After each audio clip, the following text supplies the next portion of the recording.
Civil साहब, स्वागत है आप सबका हमारे इस लेक्चर में जहां पे हम अपने क्रैश कोर्स की एक न्यू मॉड्यूल को स्टार्ट कर रहे हैं and that module is ancient Indian history. Right, so friends, आज लेसन 1 है इस मॉड्यूल का and today we will be discussing two important topics, that is stone age in India और इंडस वैली सिविलाइजेशन। अब फ्रेंड्स, इससे पहले कि इस लेक्चर से आगे हम प्रोसीड करें, आपको हम ये बताना चाहते हैं कि एंशिएंट इंडियन हिस्ट्री को जब हम कवर करेंगे, इसके अलग अलग टॉपिक्स को देखेंगे, we have to be very careful while preparing for UPSC exam. Why? क्योंकि फ्रेंड्स देखिए, इसमें डीप जाने का बहुत स्कोप है। ठीक है, you can go to deep into this topic, but अगर बहुत ज्यादा डीप जाएंगे we might end up wasting our time in understanding the things that we don't actually need. तो ये चीजें हमें कहां से पता लगेंगी कि कितना डीप जाना है, कौन से टॉपिक्स पढ़ने हैं, कौन से टॉपिक्स को हम छोड़ सकते हैं, कौन से टॉपिक्स में हमें बहुत ही हमारा एक हैंड्स ऑन ग्रास्प होनी चाहिए। ठीक है, ये चीजें समझनी बहुत जरूरी है और इसके लिए हम क्या करते हैं आप सबको पता है, हम कई बार ऑलरेडी भी कर चुके हैं एक्सरसाइज। तो लेसन को स्टार्ट करने से पहले लेट अस सी कि क्या आपने सिलेबस को पढ़ा है। ठीक है, सिलेबस के साथ हम लिंक ड्रॉ करते हैं, कई बार हमने इसको कर चुके हैं। हम मॉडर्न इंडियन हिस्ट्री में भी जब हमने स्टार्ट किया था तब भी हमने सिलेबस के साथ लिंक को एक देखा था और उसी के बेसिस पे हमने इंपॉर्टेंट टॉपिक्स को आइडेंटिफाई भी किया था। राइट, तो अगर सिलेबस को फ्रेंड्स आप देखेंगे तो प्रीलिम्स के सिलेबस में बहुत ब्रीफली मेंशन्ड है history of India and Indian national movement. तो इंडियन नेशनल मूवमेंट की बात तो मॉडर्न इंडियन हिस्ट्री में हो जाती है। Now history of India, what about that? ठीक है, हिस्ट्री ऑफ इंडिया तो बहुत ही एक तरह से एम्बिगुअस टर्म है, इसमें तो जितना मर्जी आप पीछे जा सकते हैं। ठीक है, इवन ह्यूमंस जब नहीं भी आए तब भी वो हिस्ट्री चल ही रही है हमारी इस लैंड मास की। राइट, तो कितना हिस्ट्री में हमने जाना है, हिस्ट्री में हमने क्या क्या समझना है, इसकी क्लैरिटी सिर्फ इतना पढ़ने से तो हमें नहीं मिलती। ठीक है, तो we need something else to decode the syllabus properly. तो फिर मेंस के सिलेबस को देखते हैं। मेंस के सिलेबस में फ्रेंड्स अगर एंशिएंट हिस्ट्री का कहीं पे मेंशन होता है तो ये इस फ्रेज में होता है जहां पे लिखा है Indian culture will cover salient aspects of art forms, literature and architecture from ancient to modern times. ठीक है, तो यहाँ पे एंशिएंट का यहाँ पे रेफरेंस है। ठीक है, एंशिएंट टू मॉडर्न टाइम्स में यहाँ एंशिएंट का इधर रेफरेंस है। इसका मतलब ये है कि जब हम एंशिएंट हिस्ट्री पढ़ेंगे तो हमें उसके कल्चरल एस्पेक्ट्स को, लिटरेचर को, आर्किटेक्चर को, आर्ट फॉर्म्स को, इनके ऊपर खास ध्यान देना है। ठीक है, तो यहां से तो पता लगता है कि आर्ट एंड कल्चर फिर ज्यादा इंपॉर्टेंट है एंशिएंट हिस्ट्री का। ठीक है, तो फिर हम अभी क्या पढ़ेंगे? ठीक है, क्या ये हमें आर्ट एंड कल्चर में ही कवर करना चाहिए था जो टॉपिक्स आज हम कर रहे हैं, या फिर एंशिएंट हिस्ट्री में कवर करने की इसकी कुछ खास सिग्निफिकेंस है? तो फ्रेंड्स, इसको फर्दर डिकोड करने के लिए what will have to do, will have to understand the questions of the syllabus. और questions of the syllabus, sorry, previous year questions को पढ़ के, इनको समझ के, you will have a better grasp कि कितने डायमेंशंस इंपॉर्टेंट है, कौन सी डायमेंशंस इंपॉर्टेंट है, कितनी डेप्थ में जाना है, एक्सेट्रा। तो चलिए क्वेश्चंस को अब देखते हैं। तो एक क्वेश्चन 2001 में आपसे पूछा गया था। The question is asking that which one of the following animals was not represented on the seals and terracotta art of Harappan culture. ठीक है, तो ये इंडस वैली सिविलाइजेशन के ऊपर क्वेश्चन है, 2001 में पूछा गया था। इंडस वैली को हड़प्पन कल्चर, हड़प्पन सिविलाइजेशन भी कहा जाता है। ठीक है, क्योंकि this was a very important site जिसके पीछे इसका नाम भी डला था। राइट, तो इनकी seals and is an important artefact जिसकी वजह से हमें the life of the people at this time उसके बारे में पता लगता है। ठीक है, तो एक क्वेश्चन पूछ रहा है कि कौन से एनिमल्स इन सील्स के ऊपर नहीं पाए जाते थे। ठीक है, तो एनिमल से बड़ा प्यार होता है यूपीएससी को। ठीक है, कई बार पूछ सकता है क्वेश्चंस, तो this is one of them. Right, तो कौन सा एनिमल सील्स के ऊपर नहीं पाया जाता? ठीक है, हम देखेंगे कि एक क्वेश्चन बहुत रिसेंट पूछा हुआ है कि हॉर्स के बारे में नॉलेज थी इंडस वैली सिविलाइजेशन के लोगों को कि नहीं, तो जानवरों से काफी लगाव रहता है यूपीएससी को। तो देखिए, एक ये डायमेंशन है। ठीक है, सील्स, आर्टिफैक्ट्स, इंस्क्रिप्शंस एक्सेट्रा, इनके ऊपर जो एनिमल्स की जो प्रतिमाएं बनी होती हैं उनके ऊपर हमने उसकी नॉलेज हमें होनी जरूरी है। अगला क्वेश्चन देखते हैं। 2002 में क्वेश्चन पूछा गया था, ये मैच द फॉलोइंग टाइप का क्वेश्चन है। आपको दो लिस्ट दी हुई है, एक तरफ आपके सामने एंशिएंट साइट्स हैं जो कि इंडस वैली सिविलाइजेशन को बिलोंग करती हैं, और राइट साइड आपके सामने है आर्कियोलॉजिकल फाइंडिंग्स जो इन पर्टिकुलर साइट से आपको मिलती हैं। राइट, तो बहुत ही टिपिकल क्वेश्चन है फ्रेंड्स। ठीक है, लेफ्ट साइड साइट है, राइट साइड उसकी फाइंडिंग है, तो आपने सिंपली इसको क्या करना है, मैच करना है। और यहां से हमें क्या पता लगता है कि जब हम इंडस वैली सिविलाइजेशन को पढ़ेंगे, उसके इंपॉर्टेंट सिटीज, टाउन, साइट्स, इनको पढ़ेंगे, और साथ में इन पर्टिकुलर सिटीज, टाउन, साइट से हमें क्या मिलता है इसके ऊपर भी हम अपनी ध्यान देंगे, इसके ऊपर भी ध्यान से इसको समझेंगे। राइट, तो while going through this lecture and while going through your handouts, do pay special attention to these sites। ठीक है, क्योंकि ये क्वेश्चन एक बार पूछ लिया यूपीएससी ने तो आपके अपकमिंग प्रीलिम्स से भी ये पूछा जा सकता है। आगे देखते हैं 2011 का एक क्वेश्चन है। तो यहाँ पे क्वेश्चन में आपको दो स्टेटमेंट्स दी हुई हैं regarding Indus valley civilisation and आपको करेक्ट स्टेटमेंट्स को आइडेंटिफाई करना है। ठीक है, इनमें से एक भी सही हो सकती है, दो भी सही हो सकती हैं, या फिर दोनों गलत भी हो सकती हैं। तो पहली स्टेटमेंट कह रही है it was predominantly a secular civilisation and the religious element though present did not dominate the scene. Second statement कह रही है during this period cotton was used for manufacturing textiles. देखिए दोनों स्टेटमेंट्स का आपस में बहुत ज्यादा लिंक नहीं है। The only thing that is connecting this two statements is the Indus valley civilisation. तो पहली स्टेटमेंट तो उनके रिलीजियस जो एस्पेक्ट है उसके ऊपर क्वेश्चन पूछ रही है, तो this means that we need to understand the religious aspects of people's life during Indus valley civilisation.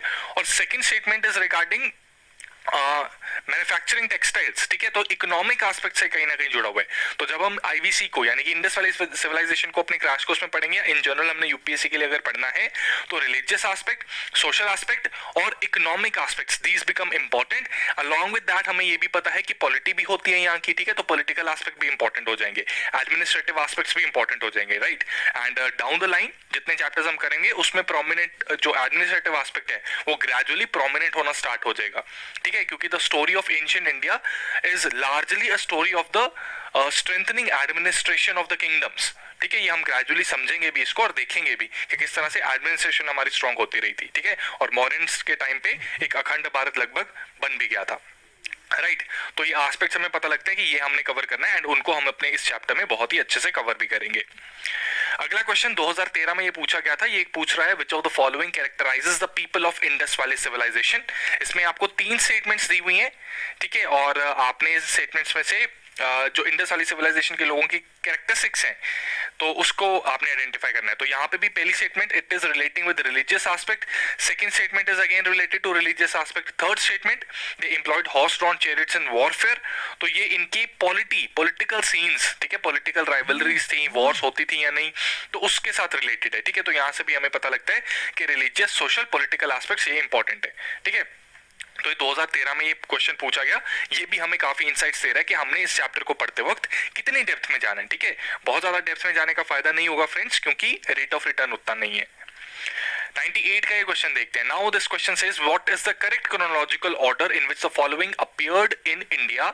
ठीक है, तो क्रोनोलॉजिकल ऑर्डर हमने बताना है। गोल्ड कॉइन्स अपीयर हुए थे, पंचमार्क सिल्वर कॉइन्स अपीयर हुए थे, आयरन प्लो अपीयर हुआ था और अर्बन कल्चर भी देखने को मिला था।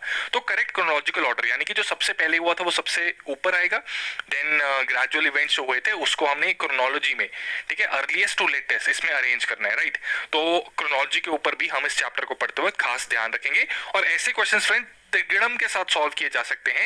And while going through this lecture we will solve this particular question using a त्रिगुणम। ठीक है, आप बहुत एंजॉय करेंगे इसकी सॉल्यूशन को, राइट। तो लेक्चर के साथ बने रहिए। अब फ्रेंड्स इंडस वैली सिविलाइजेशन पे तो हमने देखा प्रीलिम्स से काफी क्वेश्चंस आए हैं, बट चैप्टर का नाम है stone age and Indus valley civilisation. तो स्टोन एज से हमें कुछ खास क्वेश्चन ज्यादा मिले नहीं इस चैप्टर में, इस प्रीवियस ईयर क्वेश्चंस में। पर क्या इसका मतलब ये है कि हम इस टॉपिक को छोड़ दें? नहीं, ऐसा बिल्कुल नहीं है। बहुत ही रिसेंटली अगर मेंस के पेपर को आप देखेंगे तो यहाँ पे mesolithic rock cut architecture of India not only reflects the cultural life of times, ठीक है, culture life of the times, but also a finite aesthetic sense comparable to modern paintings. ठीक है, क्रिटिकली इवैल्यूएट द स्टेटमेंट। तो friends इसको तो हम यहाँ पे भी डिस्कस नहीं करेंगे, बट यहाँ से एक सिग्निफिकेंस हमारे लिए निकल रही है कि mesolithic rock cut architecture is related to the stone age. ठीक है, stone age of India which is prehistoric times. ठीक है, इसको प्री हिस्ट्री भी कहा जाता है। तो स्टोन एज हमारे लिए यूपीएससी के पॉइंट ऑफ व्यू से इंपॉर्टेंट है। मेंस में अगर क्वेश्चन आ गया है और मेसोलिथिक रॉक कट आर्किटेक्चर पे क्वेश्चन आया हुआ है तो इसका मतलब है कि स्टोन एज के ऊपर आपसे आपके अपकमिंग प्रीलिम्स से क्वेश्चन पूछा जा सकता है। तो अगर अभी तक जो चीज नहीं आई इसका मतलब ये नहीं कि वो आगे नहीं पूछी जा सकती, क्योंकि यूपीएससी ने एक तरह से 2015 में ये हिंट दे दिया कि प्रीलिम्स में भी इस टॉपिक पे क्वेश्चन आना संभव है। ठीक है, क्योंकि it is very much part of our history, right. तो प्री हिस्ट्री को समझते हैं। नाउ लेट अस सी कि इस चैप्टर में अब हम कैसे आगे प्रोसीड करने वाले हैं। Things let us start with the lecture. ठीक है, तो प्री हिस्टोरिक पीरियड को हम सबसे पहले समझेंगे। ठीक है, जिसमें हमने पैलियोलिथिक एज को समझना है। पैलियोलिथिक एज के 3 फेजेस थे। इन 3 फेजेस में क्या डिफरेंसेस थे, किस तरह के डिफरेंसेस अगर थे तो वो किस बेसिस पे हम डिफरेंशिएट करते हैं इनको। ठीक है, जो कि है lower palaeolithic age, middle palaeolithic age, upper palaeolithic age. इन तीनों को हम डिफरेंशिएट करेंगे और इनके कुछ कैरेक्टरिस्टिक फीचर्स उनको रिवाइज कर लेंगे, ठीक है। यूपीएससी अगर कोई क्वेश्चन पूछती है इससे, अभी तक तो नहीं पूछा लेकिन अपकमिंग प्रीलिम्स से पूछती है, तो अगर बहुत ज्यादा टफ हुआ तो काइंडली लीव दैट क्वेश्चन, बहुत ज्यादा हम रिस्क नहीं लेंगे। लेकिन अगर बहुत ही इजी क्वेश्चन हुआ तो वो पूछा जा सकता है आपसे मैथ्स की फॉर्म में, कि कैरेक्टरिस्टिक्स लेफ्ट साइड पे फेज दिया होगा, राइट साइड पे कैरेक्टरिस्टिक्स दी होंगी, और कहा होगा मैच कीजिए, या फिर कहा होगा कि correctly identify the correctly match pairs, ठीक है। इसके बाद हम सेम चीज मेसोलिथिक एज और नियोलिथिक एज के साथ करेंगे, and gradually we will see कि लाइफ जो है ह्यूमंस की वो किस तरह से चेंज हो रही है। चेंज हो रही है इसका मतलब कुछ ना कुछ इनोवेशंस हो रही होंगी। वो इनोवेशंस क्या हैं, कौन सी हैं, तो वो सारी चीजें हम यहाँ पे डिस्कस करेंगे। इसके बाद we will also study about the chalcolithic age, ठीक है। यहाँ पे हम स्टोन एज से अब एक तरह से कॉपर एज में आ जाते हैं, कॉपर स्टोन एज इसको कहते हैं, ठीक है। तो इसके भी कुछ एस्पेक्ट्स को हम डिस्कस करेंगे, and then we will move to Indus valley civilisation in the second phase of this lecture only, ठीक है। इसी वीडियो लेक्चर में आपको सेकेंड फेज में इंडस वैली सिविलाइजेशन के एस्पेक्ट्स हम स्टार्ट कर देंगे। तो चलिए लेट अस फर्स्ट अंडरस्टैंड कि प्री हिस्ट्री का मतलब क्या होता है। तो फ्रेंड्स, प्री हिस्ट्री का मतलब ये होता है कि इतिहास का वो भाग, इतिहास का वो फेज जहां पे हमारे पास रिटर्न रिकॉर्ड्स नहीं है। रिटर्न रिकॉर्ड्स क्यों नहीं है? क्योंकि उस टाइम पे लैंग्वेज नहीं आती थी लोगों को, ठीक है। India with a rich heritage and culture can trace it's history of human settlements since pre historic time. तो अर्ली मैन तो बहुत देर से मौजूद था, क्योंकि इंसान एक्चुअली बंदरों से ही बना है। लेकिन जब उसने सेटलमेंट्स करनी स्टार्ट कर दी, एक जगह पे टिक के बैठ के उसने अपनी लाइफस्टाइल को स्टार्ट कर दिया, तो वो सोशल एनिमल बनना स्टार्ट हो गया। और जब वो सोशल एनिमल बनना स्टार्ट हो गया तो वो एनिमल से ह्यूमन, एक बेसिक अंडरस्टैंडिंग जो ह्यूमन की होती है कि he has a social life, ठीक है, he works for living and modes of production को यूज करके ये अपनी लाइफ को इजी करता है, अडेप्ट नहीं करता, ठीक है। तो ये सारे एस्पेक्ट्स जो हैं, इसकी जो अर्लीस्ट एविडेंस हमें मिलती है वो इस फेज से मिलती है, प्री हिस्ट्री से, ठीक है। तो इंडिया का जो इतना रिच हेरिटेज और कल्चर है, इसकी अगर हम ट्रेस करें हिस्ट्री को, तो ह्यूमन सेटलमेंट्स की जो हिस्ट्री है वो प्री हिस्टोरिक टाइम से ट्रेस की जा सकती है। इसलिए हम अपनी एंशिएंट इंडियन हिस्ट्री को इस पर्टिकुलर फेज के साथ आपके साथ स्टार्ट करेंगे, राइट। अब फ्रेंड्स, इसमें रिटन रिकॉर्ड्स नहीं है, तो इसके बारे में हमें पता कैसे लगता है? How do we come to know कि किस तरह की लाइफ इस टाइम पे व्यतीत की जाती थी, किस तरह का जीवन व्यतीत होता था? तो उसके भी कई तरीके हैं फ्रेंड्स, ठीक है। ये हमने ध्यान रखना है कि रिटन रिकॉर्ड्स होते हैं, they are not the only sources that help in reconstructing the history, ठीक है। बहुत सी और चीजें होती हैं, जैसे कि जो टूल्स ये यूज करता है उसको अगर हम एक्सकवेशन करें कहीं पे और हमें स्टोन टूल्स मिले, कुछ बर्तन मिले, पॉटरी जिसको कहते हैं, पॉट्स, अलग अलग कंटेनर्स मिले, ठीक है, और अन्य आर्टिफैक्ट्स मिले या मेटल इंप्लीमेंट्स मिले, तो उससे भी हम रिकंस्ट्रक्ट कर सकते हैं। कि जैसे अगर हमें कुछ ऐसा, सपोज कीजिए एक सुई मिली, ठीक है, उसके एंड में एक होल हुआ है, ठीक है। तो यहां से हमें क्या पता लगता है? एक सुई के बीच में, ठीक है, एक होल करना is a very delicate work. इसका मतलब यहां पे काफी एडवांस टूल्स मौजूद थे, ठीक है। ऑन दी अदर हैंड हमें कहीं पे ऐसा पत्थर मिलता है, कोई चौड़ा सा शार्प सा, तो यहां से पता लगता है कि ये प्रिमिटिव टूल्स थे, These are primitive tools। तो अब ऐसा टूल तो सुई में छेद करने से रहा, राइट। तो इससे हम एक अंदाजा लगाते हैं कि ये this might be the early phase और early palaeolithic phase, and this should be the later palaeolithic phase, ठीक है। तो ये सारी चीजें हमें जो बाकी स्टोन टूल्स हैं, पॉटरी है, आर्टिफैक्ट्स हैं, मेटल इंप्लीमेंट्स हैं, उनसे मालूम पता लगती है, राइट। सो इस एंशिएंट इंडियन हिस्ट्री की रिकंस्ट्रक्शन में एक ऐसा इंसान था जिसने बहुत ही अहम रोल प्ले किया, who is known by the name of Robert Bruce Foote, ठीक है। रॉबर्ट ब्रूस फुट ने एक बहुत ही एक्सटेंसिव स्टडी की इंडियन प्री हिस्ट्री के regarding, and he was basically इन्होंने एक बहुत ही इंपॉर्टेंट टूल डिस्कवर किया जिसको पल्लावरम हैंड एक्स कहते हैं, ठीक है। तो Pallavaram hand x was the probably the first Palaeolithic tool discovered in India and Robert Bruce foot he did an extensive study of Indian pre history. तो अगर क्वेश्चन पूछ लिया जाए कि रॉबर्ट ब्रूस फुट, या इस तरह का क्वेश्चन बुरे वक्त में पूछा जा सकता है, बहुत टफ क्वेश्चन होगा, ठीक है, बट फिर भी इंफॉर्मेशन के लिए आप नोट कर लीजिए इसको कि रॉबर्ट ब्रूस फुट को इंडियन प्री हिस्ट्री के father of Indian pre history भी कहा जाता है, ठीक है। तो इन्होंने अपनी कॉन्ट्रीब्यूशंस की, इन्होंने इस तरह के आर्टिफैक्ट्स को, टूल्स को, पॉटरीज को, अलग अलग इंप्लीमेंट्स की स्टडी करके इंडियन प्री हिस्ट्री की एक रिकंस्ट्रक्शन की, जिसको आज के हम लेक्चर में हम कवर करने वाले हैं, ठीक है। इनकी ही कॉन्ट्रीब्यूशंस के बेसिस पे हमें पता लगता है कि इंडिया का जो प्री हिस्टोरिक फेज है, it is divided into 3 major parts, और उसके बाद मेटल एज स्टार्ट हो जाती है, ठीक है, जहां पे फिर हम इंडस वैली को पढ़ेंगे, chalcolithic and then Indus valley, right. तो पैलियोलिथिक एज, मेसोलिथिक एज और नियोलिथिक एज, ठीक है।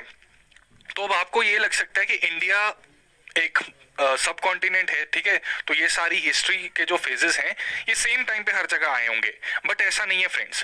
प्री हिस्ट्री के जो अलग अलग फेजेस हैं, खासकर जो पैलियोलिथिक एज के भी अलग अलग फेजेस आगे आते हैं, ठीक है, ये यूनिफॉर्म नहीं थे throughout the Indian subcontinent.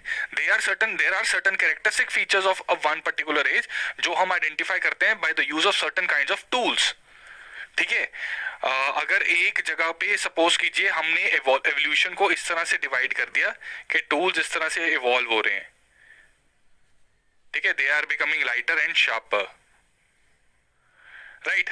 तो हो सकता है कि मान लीजिए 20,000 BC है, एग्जाम्पल के लिए लेते हैं, 20,000 BC है, 20,000 BC में इंडिया के नॉर्दर्न साइड पे तो कह लीजिए एक प्रिमिटिव टूल यूज हो रहा है, लेकिन इंडिया के सदर्न साइड पे बहुत फाइन टूल यूज हो रहा है। तो हम कह सकते हैं कि ये पैलियोलिथिक एज यहाँ पे 20,000 BC तक एग्जिस्ट की थी, जबकि यहाँ पे नियोलिथिक एज इस टाइम पे आ चुकी थी, राइट।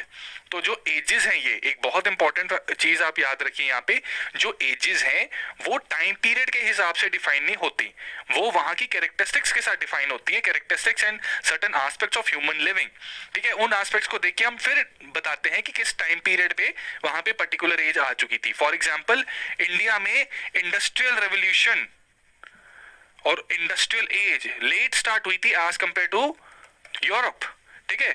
यूरोप में काफी पहले स्टार्ट हो गई थी, इंडिया में काफी बाद में आई थी। सिमिलरली इंफॉर्मेशन एज भी इंडिया में जो आज हम देखते हैं, ये अमेरिका, यूएस अमेरिका में 15-20 साल पहले ही आ चुकी थी, या उससे भी पहले आ गई थी, राइट। तो एज जो है एक सेम टाइम का मतलब ये नहीं है कि थ्रू आउट द वर्ल्ड या throughout the country same age ही चल रही होगी, ठीक है। ये इंपॉर्टेंट एक चीज है, ये कॉन्सेप्ट है, ये आपने याद रखना है, ठीक है। In India there is no uniform, these ages are not uniformly spread out in the Indian subcontinent, ठीक है। ये स्टेटमेंट की फॉर्म में आपसे पूछ सकती है यूपीएससी, तो इसलिए इसको समझना काफी जरूरी है। आई होप आपको ये चीज क्लियर है। अब स्टार्ट करते हैं कि पैलियोलिथिक एज हमारी क्या थी, उससे जुड़े हुए इंपॉर्टेंट एस्पेक्ट्स हैं, उनको पढ़ लेते हैं। तो फ्रेंड्स, ये एंशिएंट इंडियन हिस्ट्री की एक खास बात ये है कि इसमें अगर आपको फैक्ट्स आ गए और आपने समझ लिए और वो सीधा सीधा क्वेश्चन में आ गए, फिर तो आप कर लोगे, ठीक है। लेकिन पढ़ते वक्त शायद आपको ये थोड़ा सा टॉपिक बोरिंग लग सकता है, राइट, बट इसको हमने बोरिंग नहीं समझना। इसमें कुछ ना कुछ हम कहानियां बना के, एनेक्डोट्स बना के, कुछ निमोनिक्स बना के याद करके will try to reconstruct this history, जो हमारे ये father of prehistoric phase of India जो जिनको कहते हैं, ठीक है, उन्हीं की तरह हमने इसको रिकंस्ट्रक्ट करके विजुअलाइज करना है, ठीक है। तो यूपीएससी में अगर क्वेश्चन आ जाता है तो will be able to solve, ठीक है। तो पैलियोलिथिक एज में man was largely hunter and food gatherer, ठीक है। सो पैलियोलिथिक एज जो है earliest period of stone age है, it developed in the pleistocene period of the ice age, ठीक है। तो आपने एराज जो है ज्योग्राफी में कवर कर लिए हैं, आपके एनसीईआरटी में भी वो गिवन है, आपके ज्योग्राफी मॉड्यूल के क्रैश कोर्स में भी गिवन है, ठीक है। तो जो पैलियोलिथिक एज आती है वो प्लिस्टोसीन पीरियड या फिर आइस एज में इंडिया में आई थी, ठीक है। It was spread in practically all the parts of India, लेकिन इसमें कुछ एक्सेप्शंस थी।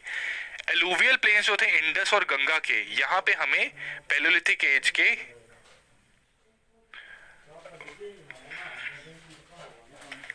की एविडेंस यहाँ पे नहीं मिलती, ठीक है। पूरे इंडिया में मिलती है except alluvial plains of Indus and Ganga, right. तो आईजी, ठीक है, आईजी में हमें यहाँ पे पैलियोलिथिक एज की एविडेंस नहीं मिलती। तो इसको आप याद रखना, ये यूपीएससी में स्टेटमेंट की फॉर्म में क्वेश्चन आपसे किसी भी तरह पूछा जा सकता है। अब पैलियोलिथिक मैन की कुछ कैरेक्टरिस्टिक्स थी, उनको भी समझना जरूरी है, ठीक है। तो ये माना जाता है कि यहाँ पे जो इंसान था वो नेग्रीटो रेस को बिलोंग करता था, केव्स में और रॉक शेल्टर्स में वो रहता था, यानी कि वो अपनी ड्वेलिंग जो थी, अपने घर जो थे, चाहे झोंपड़ी के बनाए, बांस के घर बनाए, वो नहीं बना सकता था, ठीक है। नेचुरल कैविटीज जो मिलती हैं हमें केव्स और रॉक शेल्टर्स में, वहां पे इंसान ड्वेल करता था, right. He was a food gatherer और हंटिंग से अपना गुजारा करता था, जंगली झाड़ियां, जंगली वेजिटेबल, जंगली फ्रूट्स, फल बूटियां, ये सब खाता था। He had no knowledge of agriculture, agriculture की नॉलेज बिल्कुल उसे मालूम नहीं थी, हाउस बिल्डिंग उसको बिल्कुल नहीं आती थी, पॉटरी उसको नहीं आती थी, ठीक है, पॉटरी, ठीक है, जैसे पॉट आपने देखे होंगे, ठीक है, पॉटरी नहीं आती थी और मेटल की भी नॉलेज नहीं थी। और एक इंपॉर्टेंट चीज और बता दें फ्रेंड्स, पॉटरी जो थी, देखिए पॉटरी कब बनेगी, पॉटरी अगर आपने देखा हो कि दुकानों में या कहीं पे भी कैसे बनती है, तो घड़ियाल पहिए के ऊपर पॉटरी बनाता है, राइट। तो पॉटरी नहीं थी, तो इसका मतलब क्या हुआ, यहाँ पे व्हील भी नहीं था, ठीक है, knowledge of wheel was also absent here, ठीक है। और जहां पे पॉटरी आ गई वहां पे व्हील भी ऑब्वियसली आ गया, राइट। और जो फायर की नॉलेज भी इसको नहीं थी, लेकिन पैलियोलिथिक एज के लेटेस्ट स्टडीज में फायर की नॉलेज आ गई थी, ठीक है। तो अगर यूपीएससी आपसे पूछ ले कि नॉलेज किस तरह से आगे बढ़ी, तो सबसे पहले फायर की नॉलेज उसको पता लगी, ग्रेजुअली भी बाद में उसको धीरे धीरे और भी चीजें पता लगेंगी, राइट। आगे पैलियोलिथिक टूल्स की बात करते हैं। इस टाइम पे टूल्स किस तरह के इंसान यूज करता था, तो जो टूल्स थे वो जनरली अनपॉलिश थे, अनड्रेस्ड रफ स्टोन्स थे, ठीक है। नॉर्मल जो पत्थर उसको ऐसे मिले होते थे, बने बनाए शार्प एजेस के, ठीक है, उसी को वो यूज करता था, उसी को वो हैंड एक्स की तरह, क्लीवर्स की तरह, चॉपर्स की तरह, ब्लेड की तरह, ब्यूरन की तरह, या फिर स्क्रैपर की तरह, ठीक है, ये इस तरह से यूज कर लेता था। जो नॉर्मल पत्थर मिलते हैं शार्प एज के, शार्प एजेस वाले पत्थर, ठीक है, कोई पत्थर है उसकी एजेस शार्प हैं, ठीक है, तो वो उसको accordingly axe, cleaver, chopper, blade, burin या स्क्रैपर की तरह यूज कर लेगा, ठीक है। और इसमें एक इंपॉर्टेंट चीज, बहुत इंपॉर्टेंट फैक्ट है, ये भी आपसे क्वेश्चन पूछा जा सकते हैं। स्टोन टूल्स जो यहाँ पे थे, ये एक हार्ड रॉक से बनते थे, क्वार्ट्जाइट जिसको कहते थे। यहाँ पे इंसान ऑल्दो कई चीजें नहीं समझता था, लेकिन उसको पता लग गया था कि एक पर्टिकुलर टाइप ऑफ पत्थर जो है वो रिलेटिवली बाकियों से ज्यादा स्ट्रॉन्ग है, तो ये मैं इससे अपनी डिफेंस भी कर सकता हूँ, शिकार भी कर सकता हूँ, स्क्रैपिंग भी कर सकता हूँ। जैसे उसको जब सर्दी लगेगी तो वो कुछ ना कुछ ओढ़ेगा अपने ऊपर, तो एनिमल स्किन्स को ही करते थे, तो एनिमल का शिकार करने के बाद उनकी स्किन को जब उतारना तो उल्टी साइड से स्क्रैपिंग करने के लिए, ठीक है, वो पत्थर ही यूज होते थे, राइट। तो उन्हें पता लगता था कि ये सारी जो चीजें हैं ये एक स्पेशल टाइप के पत्थर से होती है, तो वो पत्थर उन्होंने ज्यादा यूज करना स्टार्ट कर दिया। वो रॉक जिससे ये पत्थर बनता था वो था क्वार्ट्जाइट, ठीक है।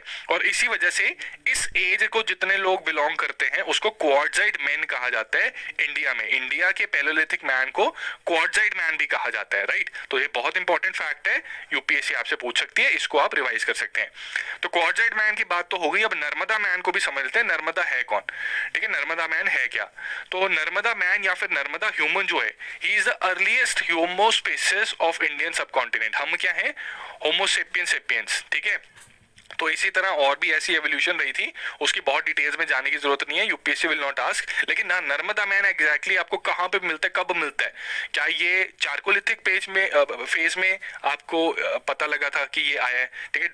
Did he exist in chalcolithic phase और मेसोलिथिक फेज, नहीं। तो इसमें आपको पता होना चाहिए कि ये पैलियोलिथिक एज में मौजूद था, ठीक है। He is the earliest homo species of Indian subcontinent. तो जो फॉसिल हैं they were found on banks of river Narmada, जहां से हमें इसके बारे में पता लगता है, ठीक है। और ये मध्य प्रदेश में एक्सकवेशन से पता लगा था, जो कि हुई थी 1982 में, ठीक है। ये ईयर भी इंपॉर्टेंट नहीं है, but yes, Madhya Pradesh and Narmada river, ठीक है, वो इसके नाम से ही पता लग रहा है, right. So he used to live 2.5 lakh years ago and he belong to Homo erectus species which was first among the 3 homo species. Homo erectus species को ये बिलोंग करता था। तो ये होमो इरेक्टस स्पीशीज जो 3 होमो की स्पीशीज है, homo habilis, homo ergaster and homo erectus, ठीक है। इनमें से होमो इरेक्टस ये सबसे पहली स्पीशीज थी, ठीक है। नॉट इंपॉर्टेंट, यूपीएससी इतनी डिटेल में आपसे नहीं पूछेगी। Narmada man he acquired tool making skills, yes this can be asked in form of statement. ये स्टेटमेंट की फॉर्म में आपसे पूछा जा सकता है कि क्या नर्मदा मैन को टूल मेकिंग स्किल्स आ गई थी कि नहीं आई थी। तो नर्मदा मैन को टूल मेकिंग स्किल्स आ गई थी, और ये पैलियोलिथिक एज में रहते हुए इसको टूल्स अपने बनाने आ गए थे, ठीक है। बहुत ही सोफिस्टिकेटेड टूल्स नहीं बना पाता था, नॉर्मल पत्थर से ही, पत्थरों को ही घिस घिस के, रगड़ रगड़ के, जो उसका काम चलाने में, उसका काम में मदद मदद कर सकते थे, उस तरह के टूल्स, प्रिमिटिव टूल्स बना सकता था, ठीक है। And the importance of Narmada man is that it is the only authentic record of homo species fossils from stone age in India, ठीक है। नर्मदा मैन के जो फॉसिल्स मिले हैं मध्य प्रदेश में, ठीक है, near the bank of river Narmada, right, तो वो सिर्फ इकलौते ऑथेंटिक रिगार्ड ने होमोस्पीशीज के फॉसिल के कॉन्टेक्स्ट में। इस एएस के कॉन्टेक्स्ट में हमारे पास बड़ा कुछ है, टूल्स हैं, स्क्रैपर्स हैं, एक्सेस हैं, ये सारी चीजें हैं, राइट, लेकिन होमोस्पीशीज के जो फॉसिल हैं, इंसान का फॉसिल, ठीक है, इस टाइम पे जिस तरह का इंसान रहता था उसका फॉसिल जो है, उसका अकेला ऑथेंटिक रिकॉर्ड जो है वो नर्मदा मैन है, राइट। आई होप ये चीज आपको क्लियर है। और अब आगे बढ़ते हैं, ठीक है। इसमें आपने याद रखना कि यूपीएससी यहाँ पे भी कंफ्यूज कर सकते हैं कि ये गुजरात के पास इसकी एक्सकवेशन हुई थी, क्योंकि नर्मदा को हम जनरली गुजरात के साथ एसोसिएट कर लेते हैं, लेकिन यहाँ पे भी आपने कॉशियस रहना है। ये याद रखना है कि 1982 में जब इसके फॉसिल मिले थे तो मध्य प्रदेश के हथनोरा विलेज के पास मिले थे, ठीक है, on the banks of river Narmada. अब आगे बढ़ते हैं। अब पैलेयोलिथिक स्टोन एज, इसको ओल्ड स्टोन एज कहा जाता है, इसको हमने ब्रॉडली समझा है अभी, ठीक है। ब्रॉडली जो चीजें यूपीएससी के लिए इंपॉर्टेंट बनती हैं, यानी कि टूल्स, और इसमें जो इंसान को क्या कहा जाता था, क्वार्टजाइट मैन कहा जाता था, और नर्मदा मैन यहाँ पे सबसे पहला ह्यूमन फॉसिल में मिला था। तो ये ब्रॉडली हमने इसको समझा है। अब इसके फर्दर 3 फेजेस हैं। अर्ली पैलेयोलिथिक, जिसको लोअर पैलेयोलिथिक एज कहा जाता है, मिडिल पैलेयोलिथिक एंड लेटर पैलेयोलिथिक, जिसको अपर पैलेयोलिथिक फेज कहा जाता है। इसमें फ्रेंड्स आपने कंफ्यूज नहीं होना, अर्ली, मिडल एंड लेट, ठीक है। अब ये तो क्रोनोलॉजी आपको समझ है, देख के ही पता लग रहा है अर्ली के बाद मिडल, मिडल के बाद लेट आएगा। लेकिन व्हाट अबाउट लोअर, मिडल, अपर? कई बच्चे इसमें कंफ्यूज हो जाते हैं, उनको लगता है कि शायद अपर सबसे पहले आएगा, मिडल उसके बाद एंड लोअर फिर, ठीक है। तो इसमें आपने याद रखना है कि ये जो नाम दिए हैं लोअर, मिडल, अपर, ये नाम दिए हैं फॉसिल की एक्सकैवेशन से, कि जो सबसे पुरानी चीज होगी वो मिट्टी, अगर दिस इज सॉइल, ये मिट्टी है, मिट्टी के सबसे नीचे जो दबी होगी वो ओल्ड चीज होगी, मिडल में रिलेटिवली न्यू चीज मिलेगी, और जो ऊपर और ऊपर होगी वो और ज्यादा न्यू चीज मिलेगी, ठीक है। तो ये जो ओल्ड है, ये लोअर पैलेयोलिथिक एज का मतलब है, ये जो लोअर यहाँ पे लगाया है ना, ये लोअर जो है ये यही सिग्निफाइज करता है कि सॉइल की सबसे लोअर लेयर पे ये है। मिडिल पैलेयोलिथिक में जब एक्सकैवेशन हुई तो मिडिल लेयर में हमें ये आर्टिफैक्ट्स मिले। अपर पैलेयोलिथिक एज की जो आर्टिफैक्ट्स है वो हमें सॉइल की अपर लेयर में मिली, ठीक है। तो इन नामों से, लोअर, मिडिल, अपर से आप इनकी क्रोनोलॉजी को भी समझ सकते हैं बहुत ही इजीली, राइट। आई होप ये चीज भी आपको क्लियर है। मैथ्स की फॉर्म में आपसे क्वेश्चन पूछा जा सकता है, वहां पे फ्रेंड्स मिडिल का तो शायद आप बड़े आसानी से ढूंढ लो, ठीक है, इजी क्वेश्चन आएगा, लोअर, मिडिल, अपर, उसमें दिख रहा होगा कि एवोल्यूशन कैसे हुई, लेकिन लोअर और अपर की कंफ्यूजन की वजह से कई बार दिक्कत आ जाती है, राइट। तो यहाँ पे अब लोअर पैलेयोलिथिक एरा की बात करते हैं, तो ये आपके सामने कुछ पिक्चर्स यहाँ पे दी हुई है हमने लोअर पैलेयोलिथिक एरा के टूल्स को लेके, ठीक है। तो यहाँ पे ये देखिए, ये चॉपर है, दिस इज हैंड एक्स, ठीक है, हाथ में एक्स की तरह पकड़े होते थे और इससे शिकार करता था इंसान, ठीक है। This is cleaver, right. तो दीज आर प्रिमिटिव टूल्स, ठीक है। तो ये इस तरह के टूल्स यूज किए जाते थे जो कि थे रिलेटिवली ब्लंट, यानी बहुत ज्यादा तीखे नहीं थे। आप देख भी सकते हैं कि ये बहुत ज्यादा शार्प नहीं है, ठीक है। आज के चाकू को देखिए, आज की नाइफ, आज की तलवार को देखिए और इनको देखिए, बहुत ज्यादा शार्प नहीं है, ठीक है। लोअर पैलेयोलिथिक एज के जो टूल्स हैं, they are found all over the India except plains of Indus, Ganga and Brahmaputra, because raw material may not have been available in these plains to make tools, ऐसा माना जाता है, ठीक है। तो यहाँ पे भी अगेन ये फैक्ट आपको याद रखना है कि इंडस, गंगा और ब्रह्मपुत्रा के भी प्लेन्स में ये नहीं मिलते थे। और बहुत सारे पैलेयोलिथिक टूल्स असेंबलेज जो हैं, इनको ताप्ती, गोदावरी, भीम, कृष्णा, इन रिवर्स के आसपास पाया गया है, राइट। तो इंसान को जो अर्लीस्ट सेटलमेंट्स हैं, human settlements in India, they can be trace to these rivers also, ठीक है, ताप्ती एक्सेट्रा, इन सब के पास। सिविलाइजेशन की भी बात नहीं हो रही, सिविलाइजेशन काफी बड़े लेवल पे बात होती है कि जब सेटलमेंट्स काफी बड़े लेवल पे एग्जिस्ट करना स्टार्ट कर देती है, उसका एक मोड ऑफ प्रोडक्शन स्टार्ट हो जाता है, ट्रेड स्टार्ट हो जाता है, तब वो सिविलाइजेशन बनती है, ठीक है। ये प्रिमिटिव मैन की बात हो रही है, तो साउथ के आसपास ये काफी प्रोमिनेंट इनके एक्सकैवेशंस हमें मिले। The raw material used for making tools was mainly quartzite, ठीक है। क्वार्टजाइट यूज किया जाता था, तभी क्वार्टजाइट मैन भी कहा जाता है पैलेयोलिथिक स्टोन एज, पैलेयोलिथिक एज के लोगों को, ठीक है। लेकिन यहाँ पे चर्ट, क्वार्ट्ज एंड बसाल्ट जो था, ठीक है, ये भी यूज होता था। तो quartzite, chert, quartz and basalt, these important elements were used for making tools, right. तो ये कुछ इंपॉर्टेंट फैक्ट्स हैं टूल से रिलेटेड। अब हम बात करते हैं कि अलग अलग कल्चर्स होते हैं, ठीक है। एक पर्टिकुलर एज में, फेज में डिफरेंट कल्चर्स एग्जिस्ट कर सकते हैं। कल्चर का मतलब यही है कि जैसे हम इंडस वैली सिविलाइजेशन को जब पढ़ेंगे तो उसको हम हड़प्पा कल्चर कहते हैं, ठीक है। व्हेन वी से अ पर्टिकुलर कल्चर, तो बेसिकली एक जगह के साथ रिलेटेड कई चीजें दिखनी शुरू हो जाती हैं कि एक जगह की कुछ स्पेसिफिक कैरेक्टरिस्टिक्स आ जाती हैं, ठीक है। जैसे मान लीजिए कि हड़प्पा के पास एक specific set of tools exist करता है, ठीक है। उस टाइम के लोगों का, उनका एक स्पेसिफिक सेट ऑफ ट्रेड है, स्पेसिफिक सेट ऑफ पॉटरी है और ऐसी अन्य चीजें हैं, ठीक है। तो ये जो स्पेसिफिक कैरेक्टरिस्टिक्स होती हैं ये कंबाइन होकर क्या बना देती हैं, एक कल्चर, ठीक है। और जनरली इसका नाम उस जगह के एडजेसेंट, अगर जहां पे वो एक्सकेवेट हुई है, या तो उसके नाम से पहचाना जाता है, या कोई नदी पास हो रही है तो उसके नाम से पहचाना जाता है, ठीक है। तो पैलियोलिथिक एज में ये जो लोअर पैलियोलिथिक एरा है, यहाँ पे भी अलग अलग कल्चर्स थे, राइट। तो ये थोड़ा डेप्थ में हम जा रहे हैं, बुरे वक्त में काम आ सकते हैं, राइट। बट इतना भी बहुत ज्यादा डीप में हम नहीं जाएंगे, जितना यहाँ पे समझ लगता है उतना काफी है यूपीएससी के लिए, राइट। तो यहाँ पे सोन कल्चर, मद्रासियन कल्चर, नवासन कल्चर, ये इंपॉर्टेंट कल्चर्स थे यहाँ पे, और एक एचुलियन कल्चर भी था, ठीक है। तो सोन कल्चर के regarding extensive deposits of pebble tools and choppers were found in the Soan river. Soan is the tributary of Indus, ठीक है। ये पाकिस्तान में मिले थे along with some other similar sites in nearby area and they are collectively called as Soan culture, ठीक है। Madrasian culture में Robert Bruce Foote, ठीक है, he discovered hand axes near Chennai, ठीक है। पल्लावरम हैंड एक्स यहीं पे मिली थी, consequently he called it Madrasian culture. And Foote जो था, उनके बारे में एक और चीज, he was also geologist at Geological Survey of India, ठीक है। थोड़ा फालतू फैक्ट है, हमें पढ़ना जरूरी होता है फ्रेंड्स, कई बार टेढ़ी मेढ़ी स्टेटमेंट्स आ जाए तो वहां पे हमारे काम आता है। निवासन कल्चर जो है, इसकी ये जो टर्म दी थी, ये H D. Sankalia, it was a very great historian, इन्होंने इसको एक्सकवेट किया था और इसको ये टर्म दी थी निवासन कल्चर।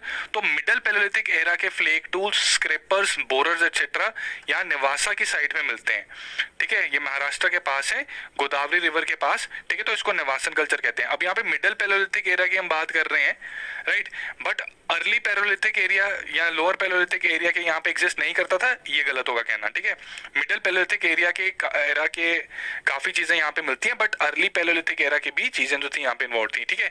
तो ये कल्चर्स हैं, ये सिंपल क्वेश्चन इस पे पूछा जा सकता है। लेफ्ट साइड आपको कुछ कल्चर्स दिए होंगे, राइट साइड इनकी कुछ कैरेक्टरिस्टिक्स दी होंगी, या कहा पूछा होगा कि ये किन रीजन्स के साथ एसोसिएटेड है, राइट। तो वहां पे आप बड़े आराम से बता सकते हैं कि सोन कल्चर किस साइड मौजूद है, मद्रास कल्चर साउथ इंडिया में चेन्नई के पास, निवासा कल्चर महाराष्ट्र के पास, राइट। तो ये बहुत ही सिंपल क्वेश्चन इस तरह के आ सकते हैं, बहुत डिटेल में हमें यहाँ पे जाने का कॉस्ट बेनिफिट होगा नहीं, ठीक है। हमने हिस्टोरियन नहीं बनना, हम हिस्ट्री को यूपीएससी क्लियर करने के लिए पढ़ रहे हैं। तो इतनी इन्फॉर्मेशन आपके लिए काफी है। अगर इतनी भी नहीं हो पा रही, डोंट वरी, ठीक है। इंडस वैली सिविलाइजेशन पे भी आप अच्छे से उसको पढ़ लीजिए, तब भी आपका काम बन जाएगा।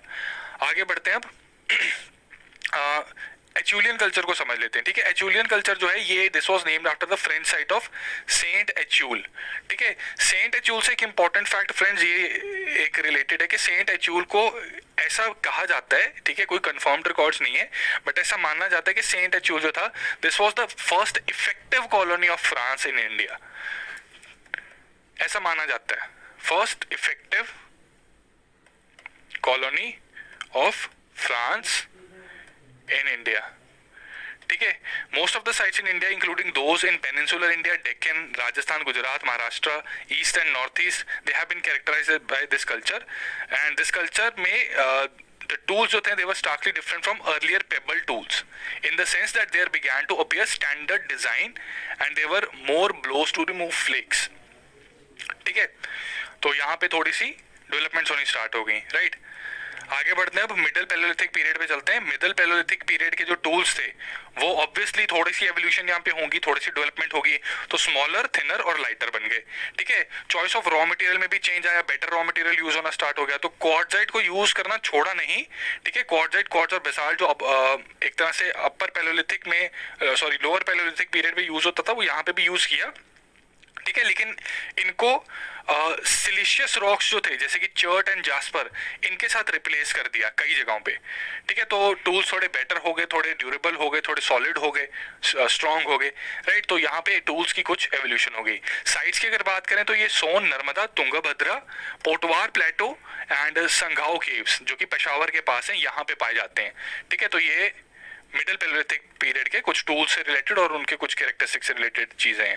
अब अपर पैलेलिथिक पीरियड की बात करते हैं, तो यहाँ पे अपर पैलेलिथिक पीरियड जो है it has recorded a rich panorama of fossils in the peninsular reverse. तो यहाँ पे फॉसिल्स हमारे काफी अवेलेबल रहते हैं। ठीक है, तो होमोसेपियंस जो हैं they first appeared at the end of this phase. This is the most important fact here. Upper paleolithic period से रिलेटेड बहुत इंपॉर्टेंट फैक्ट है कि होमोसेपियंस जो थे वो सबसे पहले इस फेज के एंड में अपीयर होना स्टार्ट हो गए थे। ठीक है, तो नर्मदा मैन से इवॉल्व होते होते अब यहाँ पे इंसान भी इवॉल्व हो गया। So this is important phase. This also coincided with the last phase of ice age. ठीक है, तो जहाँ पे last phase of ice age आ गया तो वहाँ पे क्लाइमेट जो है वो कंपैरेटिवली वार्म और लेस ह्यूमिड होना स्टार्ट हो गया।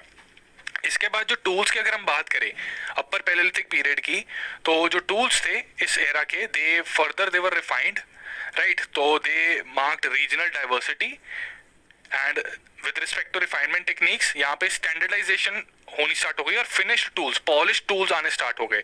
ठीक है, और यहाँ पे बोर्स दिखने को मिले थे हमें स्टोन्स में और ग्राइंडिंग स्लैब्स मिली थी।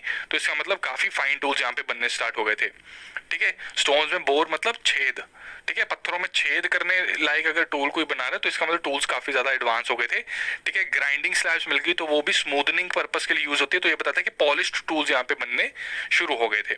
साइट्स की अगर बात करें तो यहाँ की ज्यादातर आर्कियोलॉजिकल एविडेंसेस जो हैं वो आंध्र प्रदेश, कर्नाटक, महाराष्ट्र, मध्य प्रदेश के बिल्कुल मध्य में, ठीक है, सेंट्रल मध्य प्रदेश, सदर्न उत्तर प्रदेश, छोटा नागपुर प्लेटो यहाँ पे मिलते हैं। ठीक है, इसके बाद बोन टूल्स की बात करें, bone tools they were found only at cave sites of Kurnool and Muchatla, Chintamani, Gavi in Andhra Pradesh. ठीक है, तो इन साइट्स पे सिर्फ मिलते हैं हमें बोन टूल्स। तो बोन टूल्स बहुत ज्यादा पॉपुलर नहीं थे लेकिन अवेलेबल थे। ठीक है, पॉपुलर नहीं थे, बहुत वाइडली स्प्रेड नहीं थे, लेकिन ये यूज होते थे। A few old stone age paintings have also been found on the rocks at Bhimbetka and other places. ठीक है, तो यहाँ पे पेंटिंग का आर्ट भी इंसान एक तरह से सीख गया था अपर पैलेलिथिक एज तक आते आते। राइट, तो आपके हैंडआउट्स में आपको एक चार्ट मिल जाएगा, इस चार्ट को पढ़ लेना। यहाँ पे हमने आपको टाइम पीरियड्स बता दिए हैं early, middle and let palaeolithic phase के। ठीक है, तो अर्ली पैलेलिथिक 5 लाख से 50,000 बीसी, मिडल 50,000 से 40,000 बीसी एंड लेट 40,000 से 10,000 बीसी इन जनरल। ठीक है, हमने अभी समझा है कि ये एजेस जो हैं, ये टाइम पीरियड जो है, ये throughout Indian subcontinent बहुत ज्यादा यूनिफॉर्म नहीं था। कई जगह पे palaeolithic age, later palaeolithic age पहले आ गई थी, कई जगहों पे बाद में थी। तो मोटा मोटा ये टाइम निकल रहा है। ठीक है, यहाँ पे हमने प्लेसेस फाउंड, टूल्स जो मोस्टली यूज होते थे और कुछ मिसलेनियस फैक्ट्स आपको प्रोवाइड करते हैं। So do revise these important information from your handouts.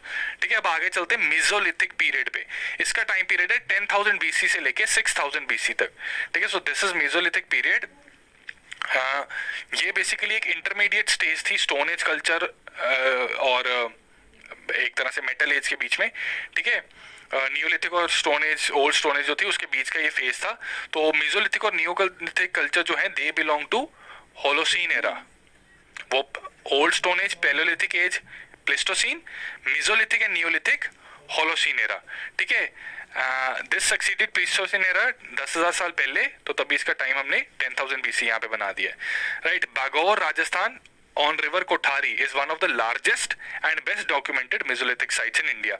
ठीक है, important fact है, right? तो ancient history में friends जनरली हम यही चीजें करेंगे। There are lots of facts, ठीक है, उन facts को पढ़ के हम विजुअलाइज करने की कोशिश करेंगे, उनको समझने की कोशिश करेंगे और फिर कुछ एमसीक्यूज को प्रैक्टिस करके we will again revise and understand कि किस तरह से हमने अपने फैक्ट्स को दोबारा एक बार रिवाइज कर लेना है। ठीक है, एक टॉपिक को किस तरह से कवर करना है। ठीक है, तो बागौर राजस्थान जो है कोठारी रिवर पे, रिवर का नाम भी बड़ा इंपॉर्टेंट बन जाता है यूपीएससी में।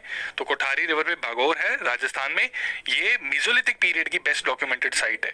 ठीक है, इसके बाद लाइफ ऑफ मेसोलिथिक मैन की बात करते हैं अगर, तो ही lived on hunting, fishing and food gathering. और एक इंपॉर्टेंट डेवलपमेंट यहाँ पे होगी कि इस फेज के लेटर स्टेजेस में इसने जानवर पालने स्टार्ट कर दिए, जानवर पालने इसको आ गए। Domestication of animals began in the later phase. और इस फेज के जो लास्ट फेज था, it also saw the beginning of plant cultivation.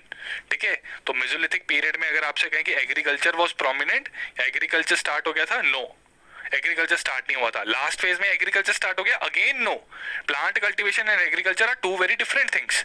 ठीक है, तो यहाँ पे प्लांट कल्टीवेशन उसको आ गई थी, एग्रीकल्चर में वो न्यूलिथिक एज में जाके उसको समझ आनी स्टार्ट हुई थी, राइट। तो ये इंपॉर्टेंट चीजें हैं, ठीक है, ये आपने समझ लेनी है। टूल्स की अगर बात करें तो जैसे क्वार्टजाइट मैन वहां पे कहा जाता था, यहाँ पे टूल जो थे they were characterized by very small effective and strong things. ठीक है, जैसे एग्जांपल लीजिए, अभी पत्थर हमने देखे पीछे, इतने बड़े बड़े पत्थर थे, ठीक है, जो यूज होते थे एज हैंड एक्स और समथिंग एल्स, राइट।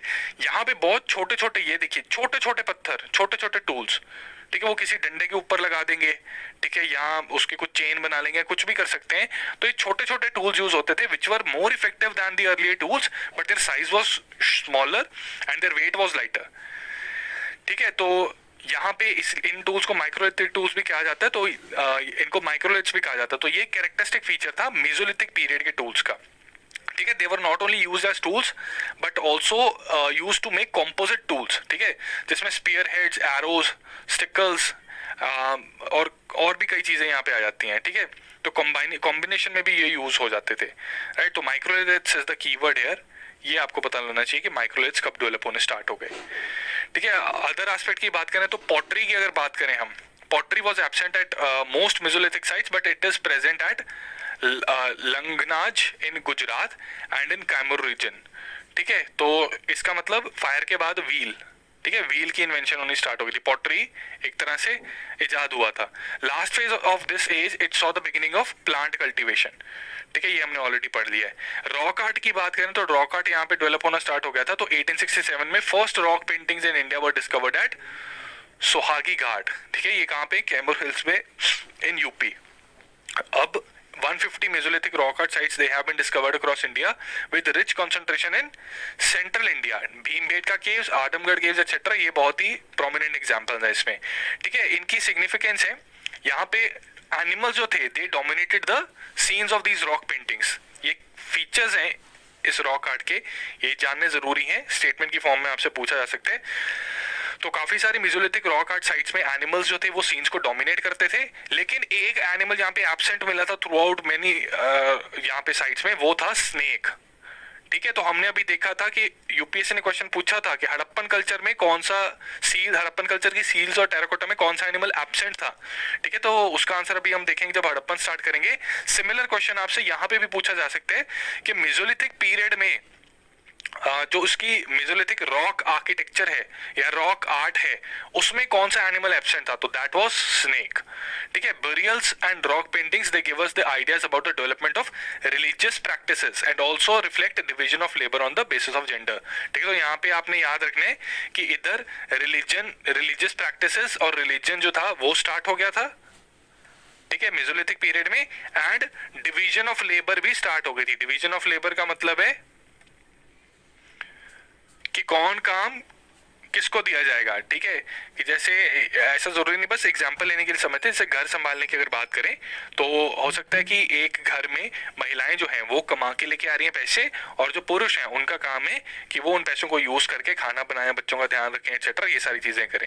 ठीक है, एग्जाम्पल ये बहुत ही डेलिबरेटली कॉशियसली इसको यूज किया है, ठीक है, to explain you the meaning of division of labour, के काम को डिवाइड कर देना आपस में, राइट। तो इधर division of labour on the basis of gender and also to some extent on the basis of age यहाँ पे देखने को मिल गया था। ठीक है, तो ये कैरेक्टरिस्टिक्स हैं फ्रेंड्स, आपसे पूछा जा सकता है, कुछ स्टेटमेंट्स दी होंगी और आपसे पूछा जा सकता है कि ये किस पीरियड की कैरेक्टरिस्टिक्स हैं, राइट। तो उस पॉइंट ऑफ व्यू से आपको ये चीजें कुछ जो हैं ये समझनी होंगी, और ये फैक्ट्स हैं फ्रेंड्स, इसमें कुछ समझाने वाला ज्यादा नहीं है, इसको आपने अच्छे से पढ़ के समझ लेना है, राइट। और अगर क्वेश्चन पूछा जाए तो डॉट बुलजा हिट होना चाहिए आपका। अब बात करते हैं नियोलिथिक पीरियड की। ठीक है, नियोलिथिक पीरियड जो नॉर्थ इंडिया में था ये 8000 से 6000 बीसी में स्टार्ट हो गया था, और सदर्न इंडिया में और ईस्टर्न इंडिया में ये लेट आया था। Very important fact, north India में ये पहले आ गया था, साउथ इंडिया में नियोलिथिक पीरियड जो था वो रिलेटिवली बाद में आया था। ठीक है, ये इंपॉर्टेंट फैक्ट है, डायरेक्ट स्टेटमेंट के फॉर्म में आपसे पूछा जा सकता है। नियोलिथिक जो पीरियड है, अब यहाँ पे कई सारी इनोवेशन होनी स्टार्ट हो गई। ठीक है, काफी सारा प्रोग्रेस, इन्वेंशन, ये सारी चीजें हमें देखने को मिलती हैं। ठीक है, तो इसको कई लोग नियोलिथिक रेवोल्यूशन भी कह देते हैं। तो क्या एवोल्यूशन हुई यहाँ पे, क्या इनोवेशन हुई, क्या रेवोल्यूशन हुई, तो उसको देखते हैं। तो इनोवेशन इन टेक्नोलॉजी की अगर हम बात करें तो टेक्नोलॉजी की इनोवेशन जो है it is evident from the polished stone tools, ठीक है, polished pegged and ground stone tools जहाँ पे हमें देखने को मिले थे, राइट। और पॉटरी में इनोवेशन की अगर बात करें तो इसमें Neolithic era communities first made pottery by hand, ठीक है। तो यहाँ पे एक करेक्शन हम आपको बताना चाहते हैं कि यहाँ से हमें ये भी पता लगता है कि पॉटरी अगर बन रही है तो जरूरी नहीं कि पहिया इन्वेंट हो ही गया है, ठीक है, क्योंकि यहाँ पे हम देख सकते हैं, ठीक है, ये करेक्शन है, प्लीज इसको नोट कर लीजिए। यहाँ पे आप देख सकते हैं कि पॉटरी जो है वो पहले हाथ से बनाई गई थी, फिर वो व्हील से व्हील यूज होना स्टार्ट हो गया उसके लिए, ठीक है। और पॉटरी जो थी वो ब्लैक बर्निश्ड वेयर यूज होता था, ग्रे वेयर यूज होता था और मैट इम्प्रेस्ड वेयर, ठीक है। ये कुछ नाम होते हैं, कैरेक्टरिस्टिक नाम होते हैं, इनको फ्रेंड्स याद ही करना पड़ेगा आपको, ठीक है। There is no alternate to this, you just have to remember this, right. तो इसकी पॉटरी को एक तरह से ये कहा जा सकता है कि जो लार्ज स्केल पॉटरी थी, ठीक है, पॉटरी ऑल्दो पिछले फेजेस में भी मौजूद थी, लेकिन लार्ज स्केल पे पॉटरी की इजाद यहाँ पे हुई थी, ठीक है, इस पर्टिकुलर नियोलिथिक पीरियड में। इसके बाद सेल्फ सफिशिएंट विलेज कम्युनिटीज भी यहाँ पे आना स्टार्ट हो गई थी, ठीक है। तो in later phase people lived a more settled life, they lived in circular and rectangular houses made of reed, they knew boat making, they could spin cotton and wool and weave cloth, ठीक है। और यहाँ पे village communities भी इन developments की वजह से village communities भी डेवलप होनी स्टार्ट हो गई, ठीक है। तो ये डेवलपमेंट्स काफी ज्यादा बननी शुरू हो गई थी इधर। इसके बाद division of labour based on gender and age, ये भी हमें यहाँ पे देखने को मिलती है। तो ये कुछ कैरेक्टरिस्टिक्स हैं, बहुत इंपॉर्टेंट कैरेक्टरिस्टिक्स हैं नियोलिथिक फेज के। ये कैरेक्टरिस्टिक्स दे कि अगर आपसे पूछा जाता है कि किस पीरियड को बिलोंग करते हैं, वैदिक एज, इंडस वैली एज, ठीक है, Indus valley civilisation, neolithic age, तो आपको पता होना चाहिए that these changes belong to neolithic phase, right. अब चाल्कोलिथिक पीरियड पे आते हैं। तो चाल्कोलिथिक पीरियड में ये अब हमारी मेटल एज स्टार्ट हो गई, ठीक है। हमें smelting technology, smelting is the process जिससे मेटल बनता है, राइट, यूजेबल मेटल बनता है, तो वो यहाँ पे डेवलप होनी स्टार्ट हो गई। तो neolithic period it was followed by chalcolithic period, जिसका मतलब है कॉपर स्टोन पीरियड, ठीक है। With the development of smelting और technology copper it became the first metal to be used, but bronze was also occasionally used, ठीक है। तो पहला मेटल कौन सा यूज किया इंसान ने, इट इज कॉपर, ठीक है। यूपीएससी पूछ सकती है तो आपने इसको मार्क करना है, it is copper. Crafting metal artefacts, इस टेक्नोलॉजी की वजह से, स्मेल्टिंग और टेक्नोलॉजी की वजह से crafting of metal artefacts it turned out to be an important development in human civilisation. Use of stone tools was however not given up, ठीक है। मेटल आगे अगर बनाना तो ऐसा नहीं था कि स्टोन टूल्स को बिल्कुल ही छोड़ दिया, स्टोन टूल्स अभी भी यूज होते थे, ठीक है, लेकिन मेटल्स का भी यूज होना स्टार्ट हो गया और ग्रेजुअली ये बढ़ेगा और धीरे धीरे स्टोन टूल्स फिर फेज अवे हो जाते हैं, फेज आउट हो जाते हैं, ठीक है। यहाँ पे एनिमल रेयरिंग तो काफी पहले सीख ली थी, यहाँ पे एनिमल रेयरिंग में थोड़ी और महारत इसने हासिल की, ठीक है। They domesticated cows, sheep, goat, pig, buffalo, and also they hunted deer. They also ate beef but did not like pork. ठीक है, beef they ate but pork इनको पसंद नहीं था, and they were also not acquainted with horses. Horses के ऊपर UPSC ने question पूछा हुआ है 2017 में, ठीक है। तो इंडस वैली और वैदिक एज के बीच के डिफरेंस को पूछा था। तो यहाँ पे चाल्कोलिथिक पीरियड और हॉर्सेस का रिलेशन भी यूपीएससी आपसे पूछ सकती है। तो बिकॉज ऑफ दैट यहाँ पे आपको पता होना चाहिए कि चाल्कोलिथिक पीरियड में, ठीक है, दिस इज चाल्कोलिथिक पीरियड में knowledge of horses was absent and man was not acquainted with horses, ठीक है। कल्टीवेशन की बात करते हैं, तो इन्होंने कल्टीवेशन अब स्टार्ट कर दी। तो they practised slash and burn cultivation, जिसको झूम कल्टीवेशन भी कहा जाता है, राइट। बट यहाँ पे प्लो और हो, ठीक है, this is plough, this is hoe, which are needed for making burrows in the soil, जहाँ पे बीज बोए जाते हैं, उनकी फिर इरिगेशन होती है, उनका ध्यान रखा जाता है, उसमें से फसल निकलती है, ठीक है। तो प्लो और हो जो थे ये किसी साइट में हमें मिले तो नहीं, लेकिन इनकी एब्सेंस भी हम कंफर्म पूरी श्योरिटी के साथ नहीं कह सकते थे, ठीक है। ये हमें किसी साइट में नहीं मिले, लेकिन झूम कल्टीवेशन हुई है तो कुछ ना कुछ तो ये यूज करते थे, राइट। तो किसी ना किसी तरह का प्लो या कुछ ऐसी चीज यूज करते थे, तभी वो छोटे लेवल पे कुछ एग्रीकल्चर और कल्टीवेशन स्टार्ट हो गई, बट हमें कहीं पे साइट में एक्सकवेट नहीं हुए, राइट। एंड यहाँ पे इनको वीट एंड राइस ये कल्टीवेट करना आ गया था, which also became the staple crops. Wheat और राइस के अलावा बाजरा, कई सारी दालें, राइट, जैसे कि काले चने, ये मूंगी की दाल, ठीक है, एक्सेट्रा, और सारी चीजें ये यहाँ पे देखने को मिली हमें। While those living in eastern regions they lived on fish and rice. Eastern side पे नदियां वगैरह बहती थी, ठीक है, तो वहाँ पे उनको मछली बहुत आसानी से मिल जाती थी और राइस के काफ़ी शौकीन थे। ठीक है, तो फिश और राइस वहाँ का स्टेपल फूड बन गया। ड्वेलिंग्स यहाँ पे सेटल्ड लाइफ आनी स्टार्ट हो गई, तो ड्वेलिंग्स बननी स्टार्ट हो गई। ठीक है, ड्वेलिंग्स बननी स्टार्ट होंगी तो यही हम कह सकते हैं कि ड्वेलिंग्स किस तरह की थी।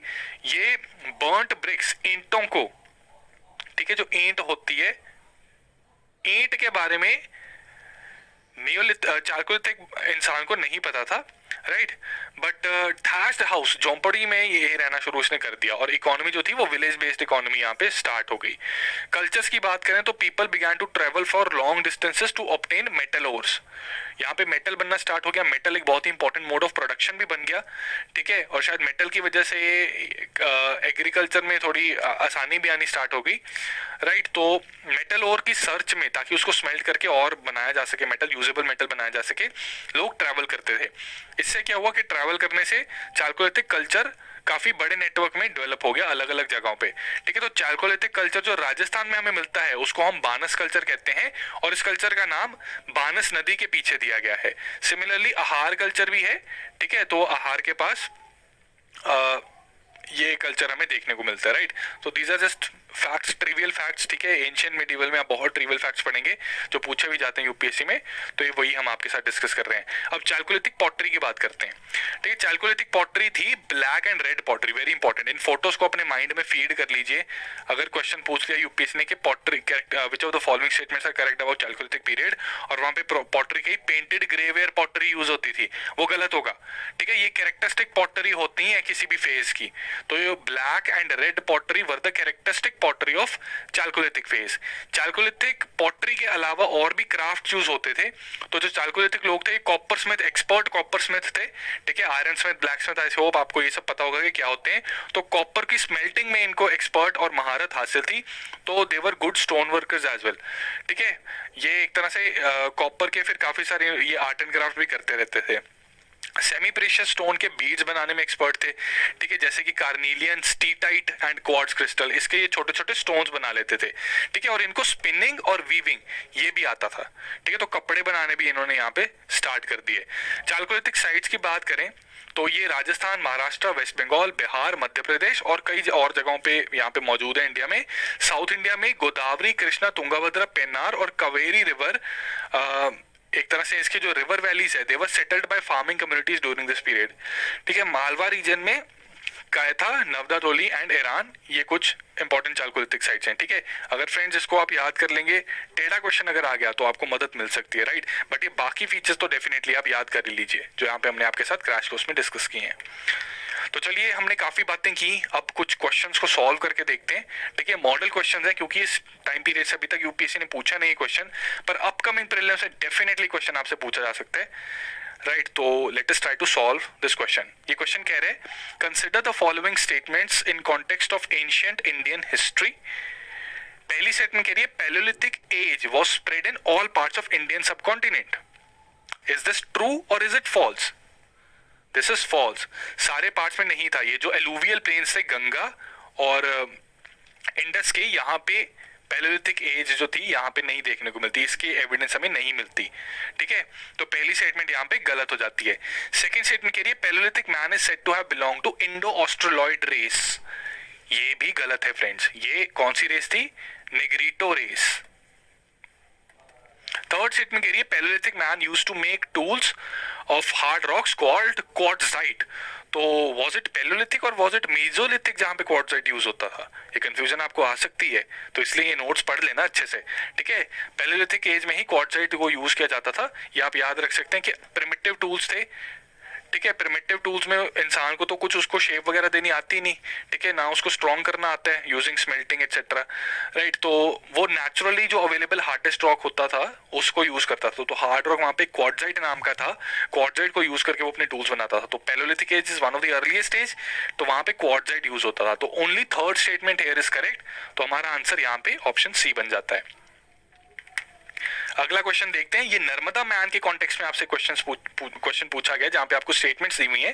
पहली स्टेटमेंट कह रही है, it is the earliest known homo species of Indian subcontinent in context of ancient Indian history.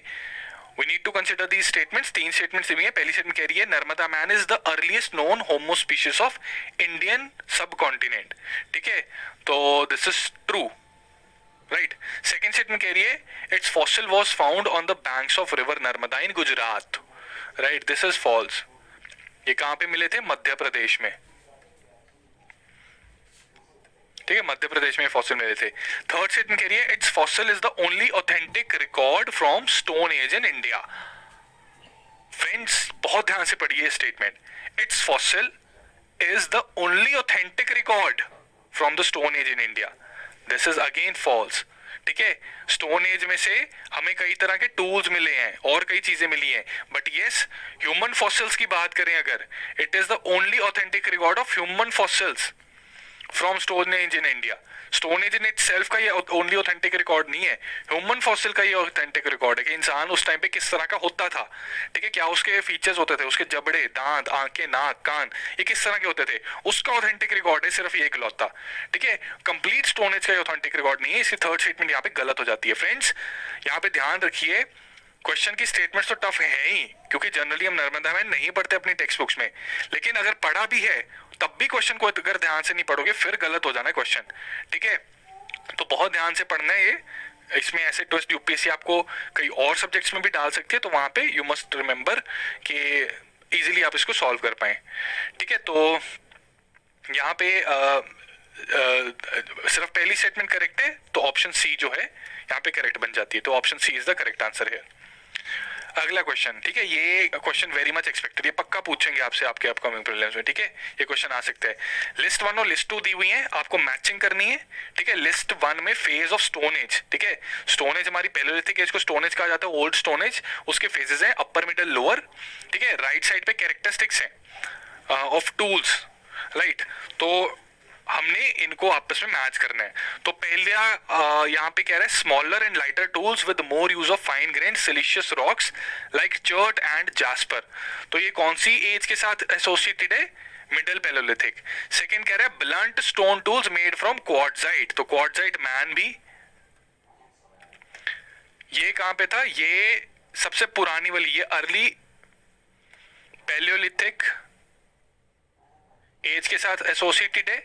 ठीक है, अर्ली पैलेयोलिथिक एज जो है वो मिट्टी में सबसे नीचे मिलेगी, सबसे लोअर मोस्ट लेयर पे मिलेगी, तो यानी कि ये लोअर पैलेयोलिथिक एज के साथ एसोसिएटेड है। तो C2 B1, तो A अब यहाँ तो 1 भी हो सकता है, 4 भी हो सकता है। ठीक है, बट अगर आप ऑप्शंस देखें, राइट, B1 एंड C2, तो सिर्फ एक ऑप्शन है जहां पे B1 और C2 मैच हो रहा है, तो A3 के साथ मैच हो सकता है। ठीक है, तो अपर पैलेयोलिथिक एज सबसे लेटेस्ट एज थी, तो यहाँ पे स्टैंडर्डाइज और फिनिश टूल्स यहाँ पे बनने स्टार्ट हो गए थे। राइट, तो for that reason A can be matched with this 3। ठीक है, तो A3 B1 C2। ठीक है, तो आप चेक कीजिए, अगर आप भूल गए माइक्रोलिथ्स देखिए कि कौन सी एज में हमें देखने को मिलते हैं, किस एज के कैरेक्टरिस्टिक टूल्स जो है उनको माइक्रोलिथ्स कहते हैं। ठीक है, do it as a revision. Right, तो इसका करेक्ट आंसर, इस क्वेश्चन का करेक्ट आंसर ऑप्शन बी बन जाता है। अब आगे बढ़ते हैं, अब कहानी स्टार्ट करते हैं इंडस वैली सिविलाइजेशन की, जिसमें आपको प्रोबेबली ज्यादा मजा आएगा, जिसके साथ प्रोबेबली आप ज्यादा लिंक कर पाएंगे, अपने आप को एसोसिएट कर पाएंगे, क्योंकि ये टॉपिक आप शायद बहुत बार पढ़ चुके हैं, और अच्छी बात है, इसको बहुत बार पढ़ना जरूरी है। ठीक है, this is one of the most important topic of UPSC from ancient India. तो इंडस वैली सिविलाइजेशन में हम क्या देखेंगे कि इसका ओरिजिन से रिलेटेड कुछ इंपॉर्टेंट फैक्ट्स। ठीक है फ्रेंड्स, एक चीज साफ साफ हम पहले ही बता देते हैं, फैक्ट्स, रिविजन एंड क्रैमिंग। ठीक है, with some visualisation and understanding. Ancient Indian history में एक्सकवेशंस हुई जिससे हमें कुछ बातें पता लगती हैं किसी पर्टिकुलर सोसाइटी के बारे में, किसी पर्टिकुलर सिविलाइजेशन के बारे में, किसी पर्टिकुलर टाइम पीरियड के बारे में। ठीक है, वो सारी चीजें हमारी एनसीईआरटीज में और कुछ और अन्य बुक्स जो है एंशिएंट इंडियन हिस्ट्री की, जो यूपीएससी के लिए रेफर की जाती हैं, उसमें मौजूद हैं। वो फैक्ट्स की तरह मौजूद हैं। उसमें अगर आप अपना लॉजिक लगाना स्टार्ट कर देंगे तो बस आप फिर अंदर ही उसके रह जाएंगे, बाकी ना तो सब्जेक्ट्स पढ़ पाएंगे, ना ही एंशिएंट इंडियन हिस्ट्री को कवर कर पाएंगे। राइट, तो जितनी चीजें हम करा रहे हैं वो फैक्ट्स हैं। ठीक है, वो है तो है, देयर इज नो रीजन। ठीक है, वो बस एक्सकवेशंस हुई थी, उससे हमने रिकंस्ट्रक्ट की हिस्टोरियंस ने हिस्ट्री, और एक हाइपोथेसिस एक तरह से थ्योरी बन गई और उसको आपके सामने प्रेजेंट कर दिया। UPSC will be concern with facts, उसके पीछे की थ्योरी जो है उसमें इंटरेस्टेड जनरली नहीं होगी, ठीक है, unless and until it's an important theory, वो हम डेफिनेटली कवर करेंगे। बट अगर यूपीएससी के पॉइंट ऑफ व्यू से वो जरूरी नहीं है तो हम उसमें नहीं जाएंगे, हमने हिस्टोरियंस नहीं बनना, हमने यूपीएससी के पॉइंट ऑफ व्यू से हिस्ट्री पढ़नी है, ठीक है। तो हम फैक्ट्स को पढ़ेंगे, ठीक है, जिसमें बहुत ज्यादा समझाने का, एक्सप्लेन करने का स्कोप नहीं है friends, I am really sorry, लेकिन ancient Indian history, medieval history कुछ ऐसे ही सब्जेक्ट्स हैं जिसमें बहुत ज्यादा समझने का हमारे पास स्कोप कम होता है। फैक्ट्स को पढ़ के विजुअलाइज करने की हम कोशिश करेंगे और रट्टा लगाना ही पड़ेगा फ्रेंड्स, ठीक है। तो क्रैमिंग थोड़ी सी करेंगे, विजुअलाइज करेंगे, जहां पे समझ सके हम समझेंगे भी, और फिर इन सारी चीजों की रिवीजन करेंगे थ्रू एमसीक्यूज, एंड आप अपने साइड से इन हैंडआउट्स की भी रिवीजन कर सकते हैं, राइट। तो हम ओरिजिन को पढ़ेंगे, ज्योग्राफिकल एक्सटेंट वेरी इंपॉर्टेंट, इसको पढ़ेंगे, अलग अलग हड़प्पन कल्चर्स थे उनके बारे में पढ़ेंगे, फिर हम इंडस वैली सिविलाइजेशन के बेसिकली मैच्योर हड़प्पन कल्चर के साथ इंडस वैली सिविलाइजेशन एसोसिएटेड है तो उसके इंपॉर्टेंट फीचर्स को पढ़ेंगे, जिसमें town planning, economic life, social life, religion and then decline of Indus valley civilisation, इसको समझेंगे, राइट। तो स्टार्ट करते हैं इसके ओरिजिन से कि बेसिकली इंडस वैली सिविलाइजेशन है क्या, ठीक है, इसको कहाँ से नाम मिला, इसका ज्योग्राफिकल एक्सटेंट क्या है, ये सारी चीजें इसको समझते हैं।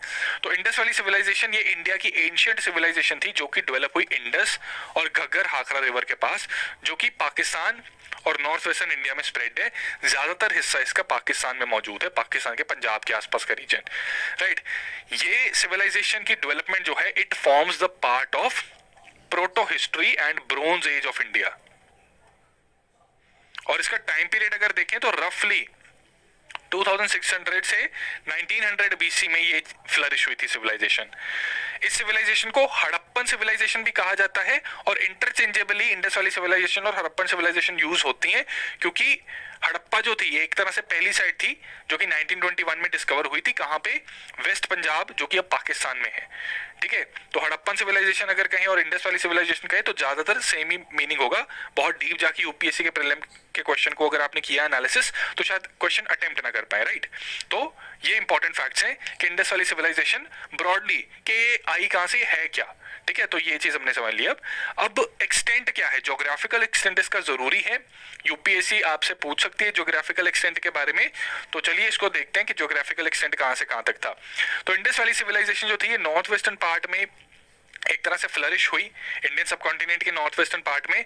तो इसने पंजाब, सिंध, बलूचिस्तान, गुजरात, राजस्थान और वेस्टर्न यूपी के कुछ हिस्सों को कवर किया था, ठीक है। तो इसका मतलब काफी बड़ा इसका ज्योग्राफिकल एरिया था। अगर इसकी बाउंड्रीज की बात की जाए तो नॉर्थ में मांडा, साउथ में दाइमाबाद, ईस्ट में आलमगीरपुर जो वेस्टर्न यूपी में है, और वेस्ट में सुतकागेंदौर जो बलूचिस्तान में है आज की डेट में, ठीक है। यूपीएससी कुछ चीजों को इसमें इंटरचेंज करके आपसे पूछ सकती है कि दाइमाबाद नॉर्थ में बता सकती है, ठीक है, मांडा कह सकती है साउथ में है, सदर्न मोस्ट पॉइंट इसका मांडा है, फिर आलमगीरपुर को वेस्ट में, सुतकागेंदौर को ईस्ट में कर सकती है, ठीक है। तो इससे बचना है आपने, ये डायग्राम आप बना चाहे तो बना सकते हैं, ठीक है। तो ये आपको एक बाउंड्री यहाँ पे पता लग रही है regarding the geographical extent of Indus valley civilisation, right. अब आगे बढ़ते हैं, हड़प्पन कल्चर्स की बात करते हैं। जैसे हमने एक तरह से पैलेलिथिक कल्चर्स को भी पढ़ा था, नेवासन कल्चर, मेड्रासियन कल्चर एक्सेट्रा, तो हड़प्पन कल्चर्स भी थे, ठीक है, जिसको हम डिवाइड करते हैं 4 फेजेस में, pre Harappan culture, early Harappan culture, mature Harappan culture और लेट हड़प्पन कल्चर। लेकिन उससे पहले शायद आप सबके मन में कुछ कंफ्यूजन है कि कल्चर का मतलब क्या है, ठीक है। तो फ्रेंड, जो आर्कियोलॉजिस्ट होते हैं they use the term culture for group of objects, distinctive styles that are usually found together within a specific geographical area and period of time. For example, एक दौर होता है, ठीक है। अगर आपको एग्जाम्पल दें तो 90s के बच्चे हैं, आप में से कई शायद 90s के बच्चे होंगे, इवन आई एम 90s का बच्चा, ठीक है। तो हमारे टाइम पे कुछ एक बड़ी स्पेसिफिक चीजें होती थी, हमारे पास मोबाइल नहीं होते थे, जो यूट्यूब का हमने नाम ही नहीं सुना था, ठीक है। वहां पे हम या तो दूरदर्शन स्टार्टिंग में थोड़ी देर चला था, उसके बाद हमारे कुछ डिज्नी आर, ठीक है, कुछ स्पेसिफिक कार्टून्स, कुछ स्पेसिफिक प्रोग्राम्स, आप में से कई बच्चों ने शायद फॉक्स किड्स भी देखा हो, स्टार प्लस पे आता था, सोनपरी एक्सेट्रा, ये सारी चीजें थी। तो ये हमारा 90s कल्चर है, ठीक है, हमारा एक डिस्टिंक्टिव स्टाइल था, हमारी डिस्टिंक्टिव रूटीन थी, हमारी गेम्स होती थी, ठीक है, हमारे पास हमारे लैंडलाइन होते थे, मोबाइल भी बहुत देर बाद आए थे, ठीक है, तो हमारे टूल्स ऐसे थे, हमारी पेंसिलें ही अलग थी, ठीक है, आप सब यूज कर रहे हैं मोबाइल टैब्स और उसके ऊपर स्टाइलस, ठीक है, शायद पेन यूज कर रहे हैं, हमारी पेंसिलें होती थी वो सिक्का आगे से निकाल के पीछे से डालना, और हम लोग ऐसे करके बहुत खुश होते थे, ठीक है, तो वो कल्चर है, ग्रेजुअली चेंज हुआ, जैसे मेरा छोटा भाई वो थोड़ा उसने न्यू चीजें देखी तो he was more acquainted with mobile phones, ठीक है, एंड माई एल्डर सिस्टर्स सन अब वो पैदा ही मोबाइल के साथ हुआ है, तो ये कल्चर्स होते हैं, ठीक है, एक डिस्टिंक्टिव स्टाइल है, एक डिस्टिंक्टिव ग्रुप ऑफ ऑब्जेक्ट्स हैं, ठीक है, which are usually found together in a specific geographical period, in geographical area and period of time, ठीक है, अब ये भी हो सकता है कि जो हम 90s में देख रहे थे मुंबई या advance cities, Mumbai, Delhi etcetera, इन सिटीज में वो 80s के टाइम पे भी आ गया था, ठीक है, जो 2000s में हमने यहाँ पे पंजाब हरियाणा साइड पे देखा वो दिल्ली या मुंबई या चेन्नई इन एडवांस सिटीज में 90s में ही आ गया था, ठीक है, तो ये कल्चर एक तरह से इन चीजों को डिनोट करता है। आई होप आपको ये कल्चर का कॉन्सेप्ट समझ लग गया है, ठीक है। अब हड़प्पन कल्चर के केस में डिस्टिंक्टिव ऑब्जेक्ट्स यूज हुए थे जिसमें कि seals, beads, weights and measures, stone blades और बेक्ड ब्रिक्स की क्वालिटी के हिसाब से उनके डिस्टिंक्टिवनेस के हिसाब से इन कल्चर्स को डिवाइड किया गया है, ठीक है। There were earlier and later cultures, ठीक है, हड़प्पन कल्चर से पहले भी कल्चर्स थे, उसके बाद भी कल्चर थे, ठीक है, जिनको अर्ली हड़प्पन और लेट हड़प्पन कल्चर कहा जाता है और उसी एरिया में मौजूद थे वो, ठीक है। जैसे I belong to Punjab Haryana, ठीक है, तो मेरा कल्चर उस टाइम पे एज अ बच्चा कल्चर मेरा फॉक्स किड्स देखा, मैंने मोगली देखता था, ठीक है, रुडयार्ड किपलिंग, जंगल बुक ही आता था, क्रिस्टोफर कोलंबस आता था सहारा टीवी पे, ठीक है, मेरी पेंसिलें ऐसे होती थी, राइट। थोड़ी देर बाद मेरे ही घर में मेरा छोटा भाई वो मोबाइल भी यूज कर रहे हैं, मैंने उसकी एज में जब मैं था तब मैंने मोबाइल नहीं देखा था, हम लैंडलाइन यूज करते थे, ठीक है, तो उसी ज्योग्राफिकल एरिया में एक नया कल्चर डेवलप हो गया, राइट। तो उसी तरह जिन जिन साइट्स पे हम मेच्योर हड़प्पन कल्चर को देखते हैं तो उस कल्चर से पहले भी कुछ कल्चर थे, ठीक है, डिस्टिंक्टिव चीजें थी, उसके बाद भी हुई, तो उनको जो हड़प्पन कल्चर जिसको इंडस वैली सिविलाइजेशन के तौर पे हम इस लेक्चर में समझेंगे, उनको एक दूसरे से अलग करने के लिए हम इंडस वैली सिविलाइजेशन वाले को मैच्योर हड़प्पन कल्चर कह देते हैं और बाकियों को क्या कहते हैं, pre Harappan, early Harappan and let Harappan, right. तो दिस इज कल्चर्स। अब इनके बारे में चार शब्द, ठीक है। तो प्री हड़प्पन कल्चर ये ईस्टर्न बलूचिस्तान, ठीक है, मेहरगढ़ इसकी इंपॉर्टेंट साइट है, तो इस स्टेज में नोमैडिक पीपल थे, they began to lead a settled agriculture life.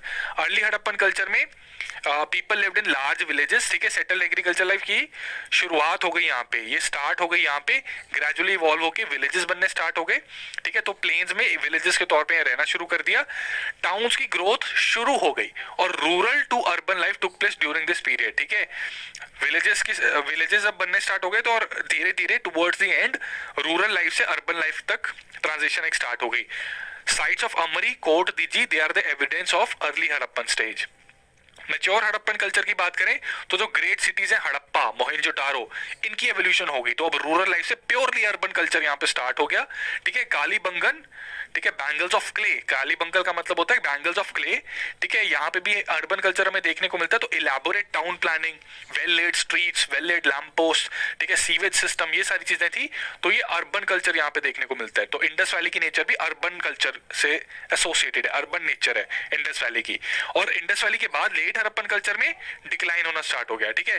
तो लोथल में जो कुछ एक्सकवेशंस हुई वहां पे इन कल्चर्स की डिक्लाइन के साथ जुड़े हुए कुछ हमें आर्टिफैक्ट्स मिलते हैं, ठीक है। तो ये आई होप ये कल्चर आपको सारे क्लियर हैं, ठीक है। धीरे धीरे सारी एवोल्यूशंस हो रही हैं, राइट। तो हमने ओरिजिन को समझ लिया, ज्योग्राफिकल एक्सटेंट को समझ लिया, कल्चर्स को भी ब्रीफली समझ लिया, ठीक है। इतनी डेप्थ में हम करेंगे, हमने एम्बिट अपना वाइड रखना है, डेप्थ में बहुत ज्यादा नहीं जाना।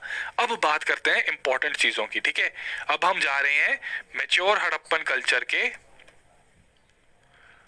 कुछ इंपॉर्टेंट एस्पेक्ट्स पे, ठीक है। तो टाउन प्लानिंग से अब स्टार्ट करते हैं।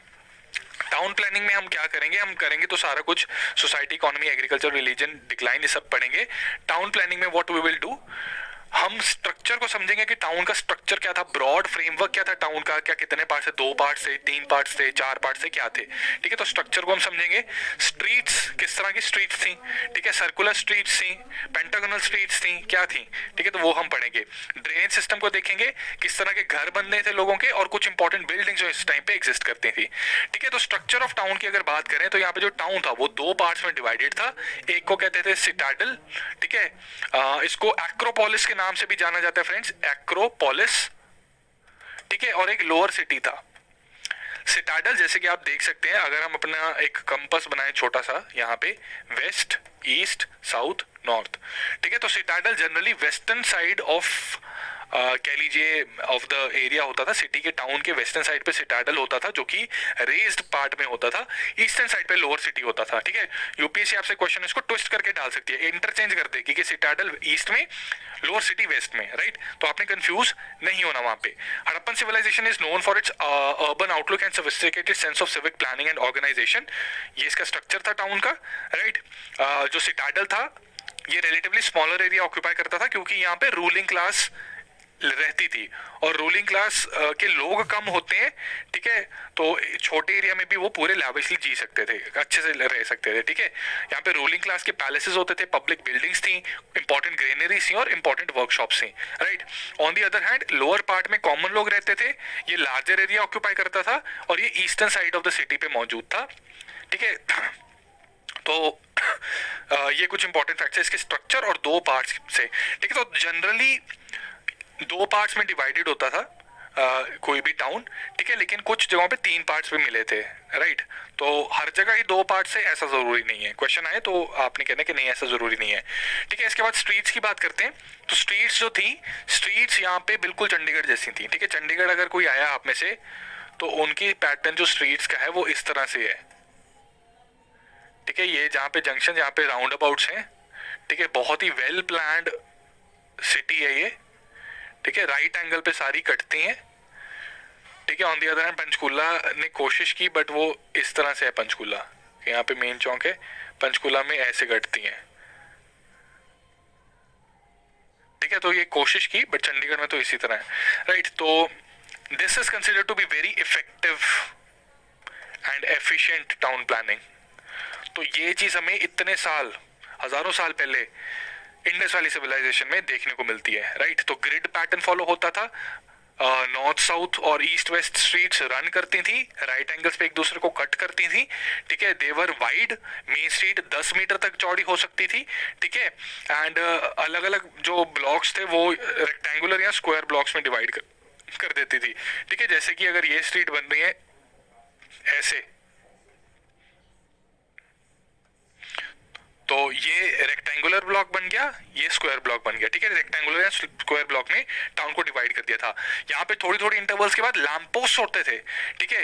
बर्न्ट ब्रिक्स को यूज करना इनको आता था, ठीक है। और एक बहुत ही मतलब सड़कें भी इन्होंने अच्छी बनाई थी, बर्न्ट ब्रिक्स को यूज करके they use to construct roads and walls, ठीक है। और ये बहुत ही यूनिक फीचर था इस फेज का, मैच्योर हड़प्पन कल्चर में इंडस वैली में बर्न्ट ब्रिक्स का यूज बहुत ही यूनिक फीचर था। और इनकी एक आइडेंटिकल रेशो होती थी, जितने भी ईंटें मिलेंगी इनकी फिक्स रेशो है 1:2:4 इन थिकनेस, विड्थ एंड लेंथ, ठीक है। ईंट बड़ी छोटी हो सकती है, लेकिन जब रेशो निकालेंगे तो उसकी थिकनेस, विड्थ और लेंथ की रेशो 1:2:4 आएगी, राइट।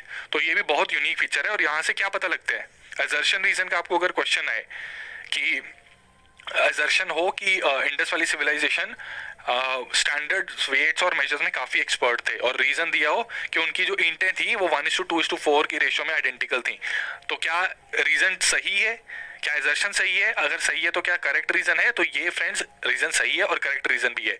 उन इस चीज से कि 1:2:4 की रेशो मेंटेन थी, इससे ये पता लगता है कि उनको स्टैंडर्ड वेट्स और मेजर्स में, स्टैंडर्ड मेजरमेंट्स में बहुत ही अच्छे से निपुणता हासिल थी, महारत हासिल थी, जिसकी वजह से ज्यादातर ईंटें उनकी इसी रेशो में मिलती थी। अगर उनको वो निपुणता ना होती तो उनकी ईंटें रैंडम नंबर्स में होती, रैंडम रेशोज में होती, जो कि नहीं था, राइट। तो यहीं से हमें उनके वेट्स और मेजर्स की डेवलपमेंट्स के बारे में पता लगता है। ड्रेनेज की बात करें तो इनका ड्रेनेज अंडरग्राउंड था और एक्सीलेंट सिस्टम था, ठीक है। मोर्टार, लाइम, जिप्सम यूज किया जाता था and it was covered with large brick slabs for easy cleaning, कि कल को कुछ फंस जाए और निकालना हो तो स्लैब से ढक देते थे, जब उसकी क्लीनिंग चाहिए तो स्लैब्स खोल के नीचे से उसको क्लीन करवा देते थे। ठीक है, ड्वेलिंग्स की बात करें घरों की, तो काफ़ी एडवांस लोग थे भैया ये। इनके हमारे तो फ्लैट्स हैं एक ही मंजिल पे, इनके घर होते थे दो दो मंजिलें या उससे भी ज़्यादा। ठीक है, इट वेरिड इन साइज, लेकिन हाँ हमारे इंटरेस्टिंग फ्लैट्स हैं, हमें बैल्कनी मिलती है, बाहर हम आराम से देख सकते हैं, व्यू इंजॉय करते हैं। लेकिन उस टाइम पे व्यू को इतना तवज्जो नहीं दिया जाता था, वो कहते थे घर आ गए ना तो बस घर पे ध्यान दो, इसलिए थोड़ी सी मोनोटनी थी। क्यों? क्योंकि कोई भी खिड़की जो थी वो गली की तरफ नहीं खुलती थी। ठीक है, तो बाहर वाले अंदर नहीं झांक सकते और अंदर वाले बाहर नहीं। ठीक है, तो ये इसका एक कैरेक्टरिस्टिक फीचर था। यहाँ के बाथरूम भी बड़े जबरदस्त थे। ठीक है, आज की डेट में हम स्वच्छ भारत अभियान करवा रहे हैं कि घरों के अंदर टॉयलेट्स बनाने में इतना जोर लग रहा है गवर्नमेंट का। ठीक है, इस टाइम पे घरों के अंदर ही थे बाथरूम। ठीक है, नहाने धोने का साजो सामान अंदर ही था। ठीक है, आपने अगर विजुअलाइज करना है तो ये देखिए, ये एक हड़प्पन ड्वेलिंग है, घर है ये। ठीक है, ये देखिए ये स्ट्रीट है, ये बुल्लक कार्ट है, यहाँ पे कोई व्यापारी है, वो शायद अपना सामान दुकान की तरफ लेके जा रहे हैं। ये घर है, घर में 2 स्टोरीज है और एक छत है। ठीक है, छत में कुछ ना कुछ एक्टिविटीज करते होंगे, कोई गेहूं सुखाना, कुछ और चीज करते होंगे, राइट। एंड इनको सीढ़ियां बनानी आती थी।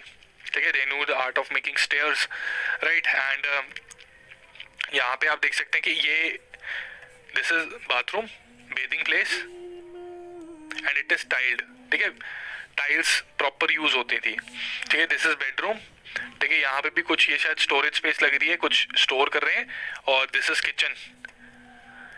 ठीक है, तो काफी अंदर से थोड़ा सा मोनोटोनस, वैसे मुझे तो नहीं लग रहा यार। ठीक है, I don't feel it quite monotonous, but yes, खिड़कियां देख लीजिए कि दीवार स्ट्रीट की तरफ कोई खिड़की नहीं है। ठीक है, स्ट्रीट की तरफ कोई खिड़की नहीं है, तो इस वजह से ये मानते थे कि जो भी चीजें हो रही, जो भी एक्टिविटीज हो रही है, उनका अंदर ही अंदर लेना देना था, बाहर की तरफ नहीं। बाहर बस एक मेन डोर, ठीक है, खिड़कियां ऐसी नहीं थी। ठीक है, तो इसलिए इसको शायद मोनोटोनस कहते थे, बट वेल कनेक्टेड थे लोग आपस में। ठीक है, अलग अलग स्पेशियस है। ठीक है, खुला डुल्ला घर है काफी, बाथरूम भी अच्छे हैं, राइट। और कई घरों में अंदर ही कुआं भी था। ठीक है, दिस इज वेल, तो यहीं पास में बाथरूम, तो पानी पकड़ के नहाने जाओ। ठीक है, और यहीं से फिर किचन के लिए भी यूज हो जाएगा, तो किचन और बाथरूम में स्पेस भी काफी मेंटेन की हुई इन्होंने। तो ड्वेलिंग्स के घर मतलब काफी अच्छे थे इस टाइम पे, तो पता लगता है कि ह्यूमन सेटलमेंट सिविलाइजेशन के लेवल पे पहुंच चुकी है, राइट। तो कुछ इंपॉर्टेंट बिल्डिंग्स की बात कर लेते हैं। ग्रेट बाथ और ग्रेट ग्रेनरी, ये 2 इंपॉर्टेंट बिल्डिंग्स हैं। ग्रेट बाथ जो थी, ये one of the most important public place थी मोहेंजो दारो की। ठीक है, ये हड़प्पन बिल्डिंग्स कहते हैं उसको, क्योंकि इंडस वैली और हड़प्पन कल्चर को इंटरचेंजेबली यूज कर लेते हैं, लेकिन ये मोहेंजो-दारो में मिली थी। अब यूपीएससी यहाँ पे आपको फंसा सकती है। यूपीएससी का बड़ा ही टिपिकल क्वेश्चन रहता है, जो आपने शायद प्रीवियस ईयर क्वेश्चंस में देखा भी था, कि left side sites, right side excavations. तो लेफ्ट साइड इन्होंने लिखा होगा शायद ग्रेट बाथ, और इसको मैच करवाएंगे हड़प्पा के साथ, तो वहां पे गलत नहीं कर देना। ठीक है, मोहेंजो-दारो। ठीक है, इसको याद रखने के लिए जो मैंने एक टेक्निक बनाई थी वो थी कि मोहन मेरा फ्रेंड जो दारू पी के कहीं गिर गया, गंदा हो गया, तो उसने ग्रेट बाथ में जाके खुद को धोया। ठीक है, तो मोहनजोदारो ग्रेट बाथ। ठीक है, ऐसे आप याद रख सकते हैं। It is really funny anecdote, and आप पर इससे काम बन जाता है हमारा। ठीक है, तो इसकी मेजरमेंट्स जो थी वो 39 feet in length, 23 feet in breadth and 8 feet in depth, कुछ इस प्रकार थी। इसमें स्टेप्स बने हुए थे ऑन ईदर साइड, यहाँ पे भी स्टेप्स है और इस तरफ फेस टुवर्ड्स मी। ठीक है, यहाँ पे भी स्टेप्स इधर बने हुए हैं। ठीक है, आप देख सकते हैं इस डायग्राम में। फ्लोर जो था वो बर्न्ट ब्रिक से बना हुआ था, पक्की ईंटों से बना हुआ था।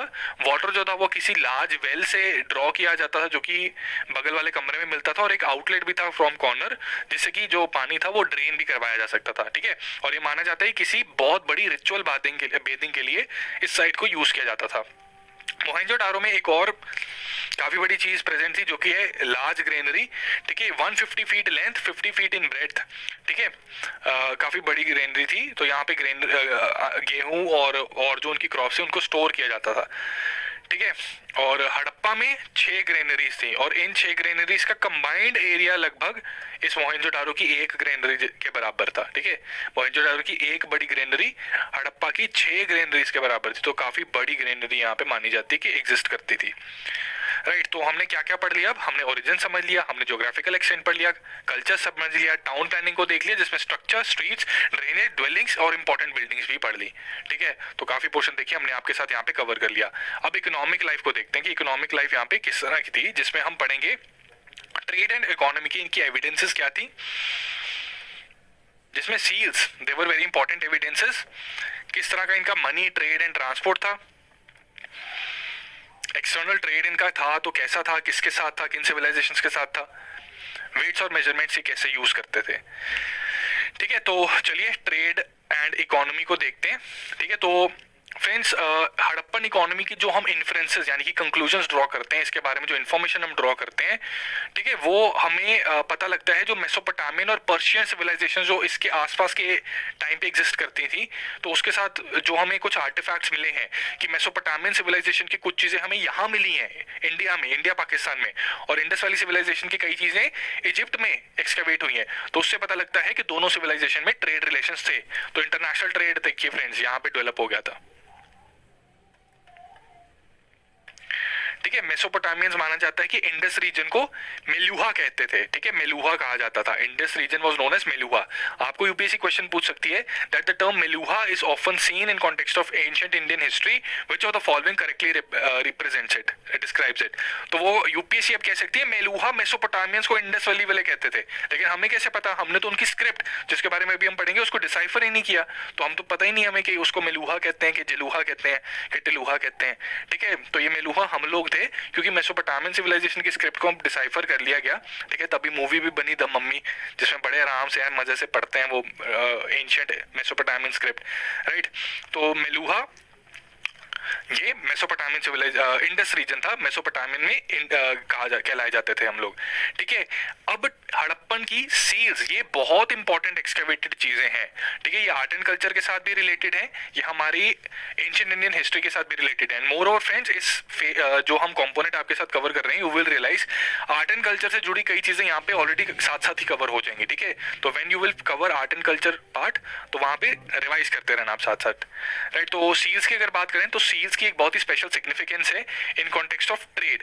ऐसा माना जाता है कि ये जो सील्स थी, कई लोग मानते हैं कि वो तावीज की तरह पहनी जाती थी, और ये भी पाया गया है कि ये सील्स किसी चीज की प्रॉपर्टी, ओनरशिप की निशानी होती थी। ठीक है, हड़प्पन सील्स जो है ये माना जाता है ओनरशिप की भी निशानी थी।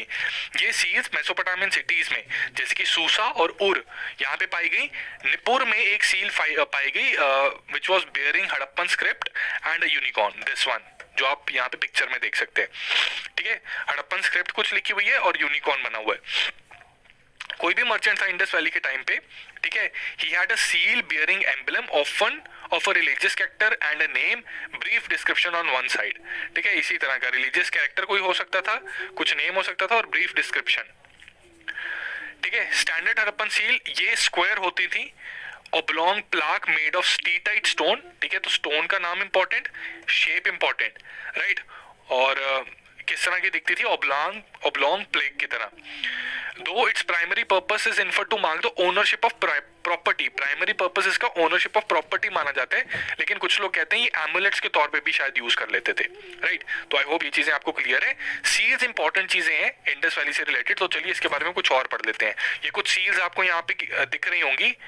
ठीक है, तो मोस्ट सील स्क्वायर थी, लेकिन ट्रायंगुलर, रेक्टेंगुलर और सर्कुलर सील्स ऐसा कहें कि एग्जिस्ट नहीं करती थी, ये कहना गलत होगा। ऐसी सील्स भी मिली हैं। ठीक है, triangular, rectangular and circular seals ये मिली हैं। ठीक है, स्टीटाइट जो था एक सॉफ्ट स्टोन था, ये नदी किनारे बड़े आराम से मिल जाता था। ठीक है, तो ये मोस्ट कॉमनली यूज्ड स्टोन है जो सील बनाने के लिए यूज होता है, बट फिर भी मेटालिक सील जो थी वो भी मिली हुई है। ठीक है, तो metallic seals and stone seals both were found. Animals की बात करें तो animal impression were also there, generally 5। ठीक है, which were carved onto the surface. ठीक है, जो कॉमन एनिमल्स यहाँ पे मिलते थे वो थे यूनिकॉर्न जो हमने यहाँ पे देखा है, इसके अलावा हम्प्ड बुल, राइनोसॉर, ठीक है, एंड टाइगर, एलिफेंट। ठीक है, दिस इज टाइगर, एलिफेंट की भी सील मिलती है, बफलो, ठीक है, बाइसन, गोट, मकूर, इबेक्स, क्रोकोडाइल इवन। ठीक है, इतने सारे एनिमल्स की यहाँ पे सील मिलती है, लेकिन गाय की सील नहीं। काऊ की सील और काऊ इन टेराकोटा ये एब्सेंट है, ऐसा कोई एविडेंस नहीं मिला, ठीक है। So generally the seals had an animal और human figure on one side and an inscription on the opposite side और inscription on both the sides, ठीक है। तो ये कुछ कैरेक्टरिस्टिक्स हैं, ठीक है। कुछ सील्स की थर्ड साइड भी होती थी कि मोटी इतनी होती थी कि तीसरी साइड भी होती थी, वहां पे भी कुछ लिख देते थे, ठीक है। और कई जगहों पे इमेजिनरी एनिमल्स भी प्रेजेंट है, जैसे कि हाफ मैन हाफ एनिमल, ठीक है। आप में से कुछ बच्चों ने शायद क्रॉनिकल्स ऑफ नार्निया देखी होगी, तो वहां पे एक सेनापति था, ठीक है, the lion the witch and the wardrobe, ठीक है, पार्ट 1 में। उसमें एक सेनापति था which is one of my favourite character, वो घोड़ा आधा इंसान था, ओरियन, ठीक है। ओरियंस उस तरह के दिखते हैं, ठीक है। तो इस तरह की भी सील्स पे डिजाइन बने होते थे, ठीक है। इमेजिनरी क्रीचर्स भी थे, राइट। तो सील्स की ये कैरेक्टरिस्टिक्स हैं। इन सील्स के कैरेक्टरिस्टिक्स पे यूपीएससी ने पहले क्वेश्चन पूछा हुआ है, आगे भी पूछ सकती है, तो ये सारी कैरेक्टरिस्टिक्स बाय हार्ट आप याद कर लीजिए। अब बात करते हैं कि यहाँ पे पैसा एग्जिस्ट करता था, ट्रेड कैसा था, ट्रांसपोर्टेशन थी या नहीं थी, ठीक है। तो पैसा तो नहीं था फ्रेंड्स, ठीक है, बार्टर सिस्टम चलता था। ट्रेड इंटरनल भी होता था, ठीक है, यानी कि जो इंडस वैली सिविलाइजेशन में अलग अलग सिटीज थे, टाउन्स थे, उनमें आपस में भी ट्रेड होता था और एक्सटर्नल ट्रेड भी था, ठीक है। मेटालिक मनी नहीं थी लेकिन बार्टर सिस्टम था। बुल्लक कार्ड्स को यूज किया जाता था, जो कि हमने अपनी अभी एक डायग्राम में देखा भी, ठीक है। घर के बाहर बुल्लक कार्ड कहीं से निकल रहा था। एक्सटर्नल ट्रेड की एविडेंस हमने आपके साथ अभी डिस्कस की, जो कि सबसे इंपॉर्टेंट एविडेंस सील्स, ठीक है। तो इंडियन सील्स तो वहां पे मिली, लेकिन मेसोपोटामियन सील्स के यहाँ पे मिली, यस मिली। 3 cylinder seals of Mesopotamian type they were found which underlines the trading relation. Lothal में बटन सील मिली, ठीक है, लोथल में बटन सील हमें मिली। There were bead making factories at Chanhudaro and Lothal, ठीक है, बीड मेकिंग फैक्ट्रीज भी चानूदारो और लोथल में मिली। The product of these factories were items of export, ठीक है, क्योंकि ये सेम आइटम्स हमें बाकी सिविलाइजेशन के टाइम पे भी मिली है, वहां पे दूसरी जगहों में एक्सकैवेट करके सेम चीजें मिली, जो कि लोथल और चानूदारो में जो प्रोडक्शन हो रही थी उनसे मिलती जुलती थी। तो इससे पता लगता है कि हमारा ट्रेड काफी डेवलप था। लोथल में एक डॉकयार्ड भी मिला, ठीक है, एक्सकेवेट हुआ डॉकयार्ड। और C port were found in Rangpur, Somnath and Balakot. तो इससे अगेन यही चीज साबित हो रही है कि हमारा काफी एक्सटेंसिव ट्रेड होता था। लपीज लजूली एक बहुत ही इंपॉर्टेंट सेमी प्रेशियस स्टोन है यहाँ पे, ठीक है, which use to be imported from Afghanistan, ठीक है। और वहां पे एक ट्रेड आउटपोस्ट थी शर्तुगाई, ठीक है। तो ये भी आप इंपॉर्टेंट चीज है, ये भी याद रख लीजिए, ठीक है। एक्सटर्नल ट्रेड के evidence, money trade and transport से रिलेटेड ये कुछ इंपॉर्टेंट एस्पेक्ट्स हैं। अब बात करते हैं वेट्स एंड मेजर्स की, ठीक है। इसकी हमने छोटी सी ब्रीफली आपको ऑलरेडी बता दिया है कि ईंटों के साइज को देख के, यूनिफॉर्मिटी को देख के पता लगता है कि वेट्स एंड मेजर्स इनके काफी एक्यूरेट थे, काफी वेल डेवलप्ड थे, राइट। तो इसलिए ये एक रिमार्केबल एस्पेक्ट है मेच्योर हड़प्पन कल्चर का, ठीक है, standardisation and accuracy in context of weight and measures, ठीक है। जो वेट से ये बाइनरी सिस्टम फॉलो करते थे इन द लोअर डिनोमिनेशंस, ठीक है। ये सारे नंबर देखेंगे 2 की पावर है, 2 की पावर x, ठीक है। तो 2 की पावर 0 इज 1, 2 की power 1 is 2, 2 cube is 8, 2 raised to power 4 is 16 and so on, right? And then in decimal multiples of 160, जैसे 160, 326, 40, 1600, 3200, so on. Weights, they were made of chert, limestone and steatite and were generally cubical in shape. ठीक है, भाव तोल करने के लिए ये elements use किए जाते थे और उनकी शेप जनरली क्यूबिकल होती थी।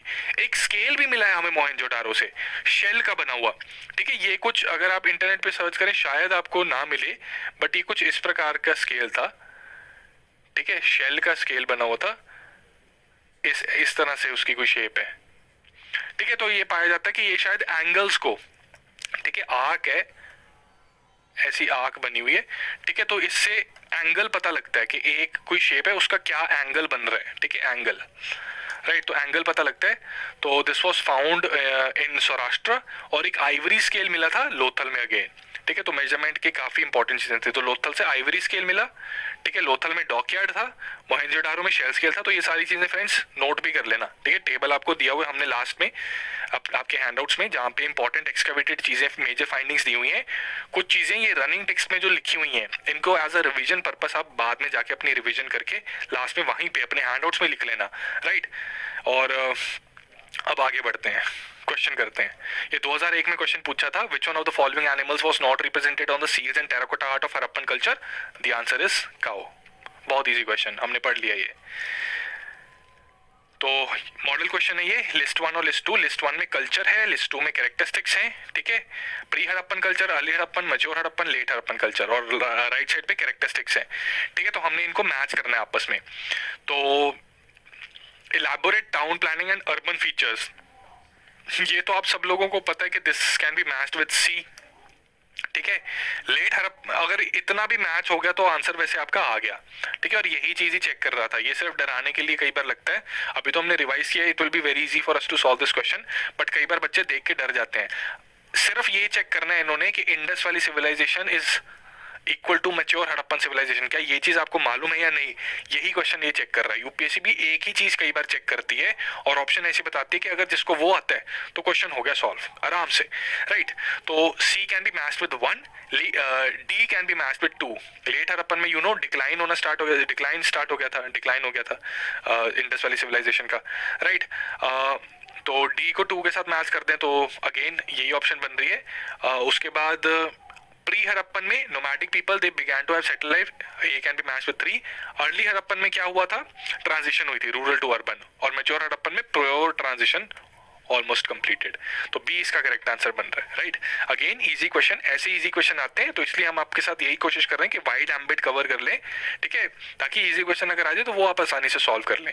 डिफिकल्ट क्वेश्चन अगर आते हैं वो भी आपसे सॉल्व हो जाएगा अगर आप थोड़ा सा स्मार्ट गेस लगा लें, ऑप्शन एलिमिनेट कर लें, लिमिटेड नॉलेज को अच्छे से यूज कर लें।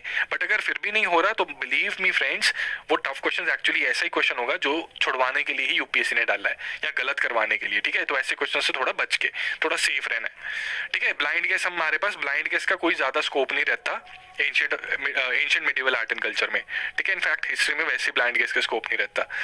तो अब इकोनॉमिक लाइफ की बात करते हैं।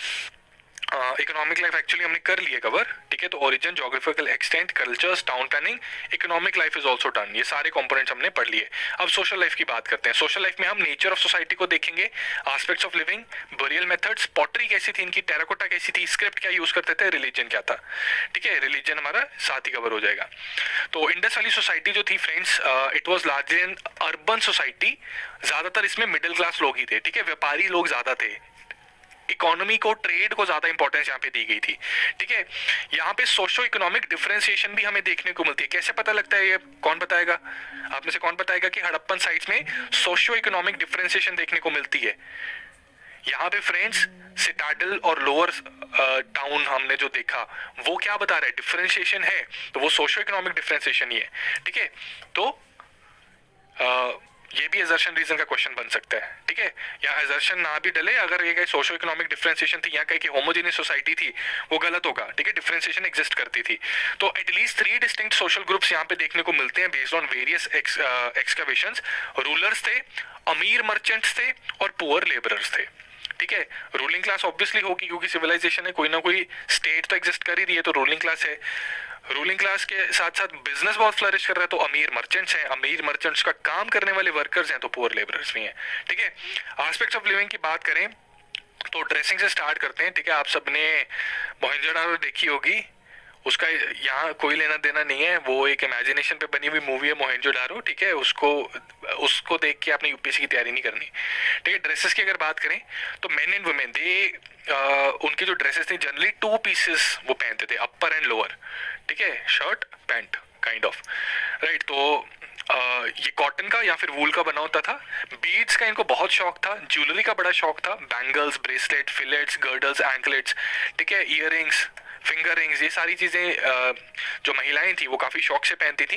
These ornaments they were made of gold, silver, copper, bronze and semi precious stones, various house hold articles made of pottery, stone, shells, Ivory, metal, कई सारी चीजें ये मोहनजोदारो में एक्सकवेट की गई हैं।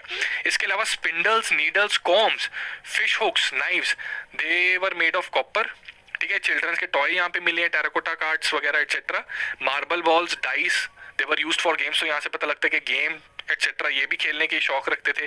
तो क्या पता लग रहा है, हमने इनकी ड्रेसिंग के बारे में पता लग रहा है, इनको बीड्स का और ज्वेलरी का काफी शौक था, ठीक है, ऑर्नामेंट्स का शौक था।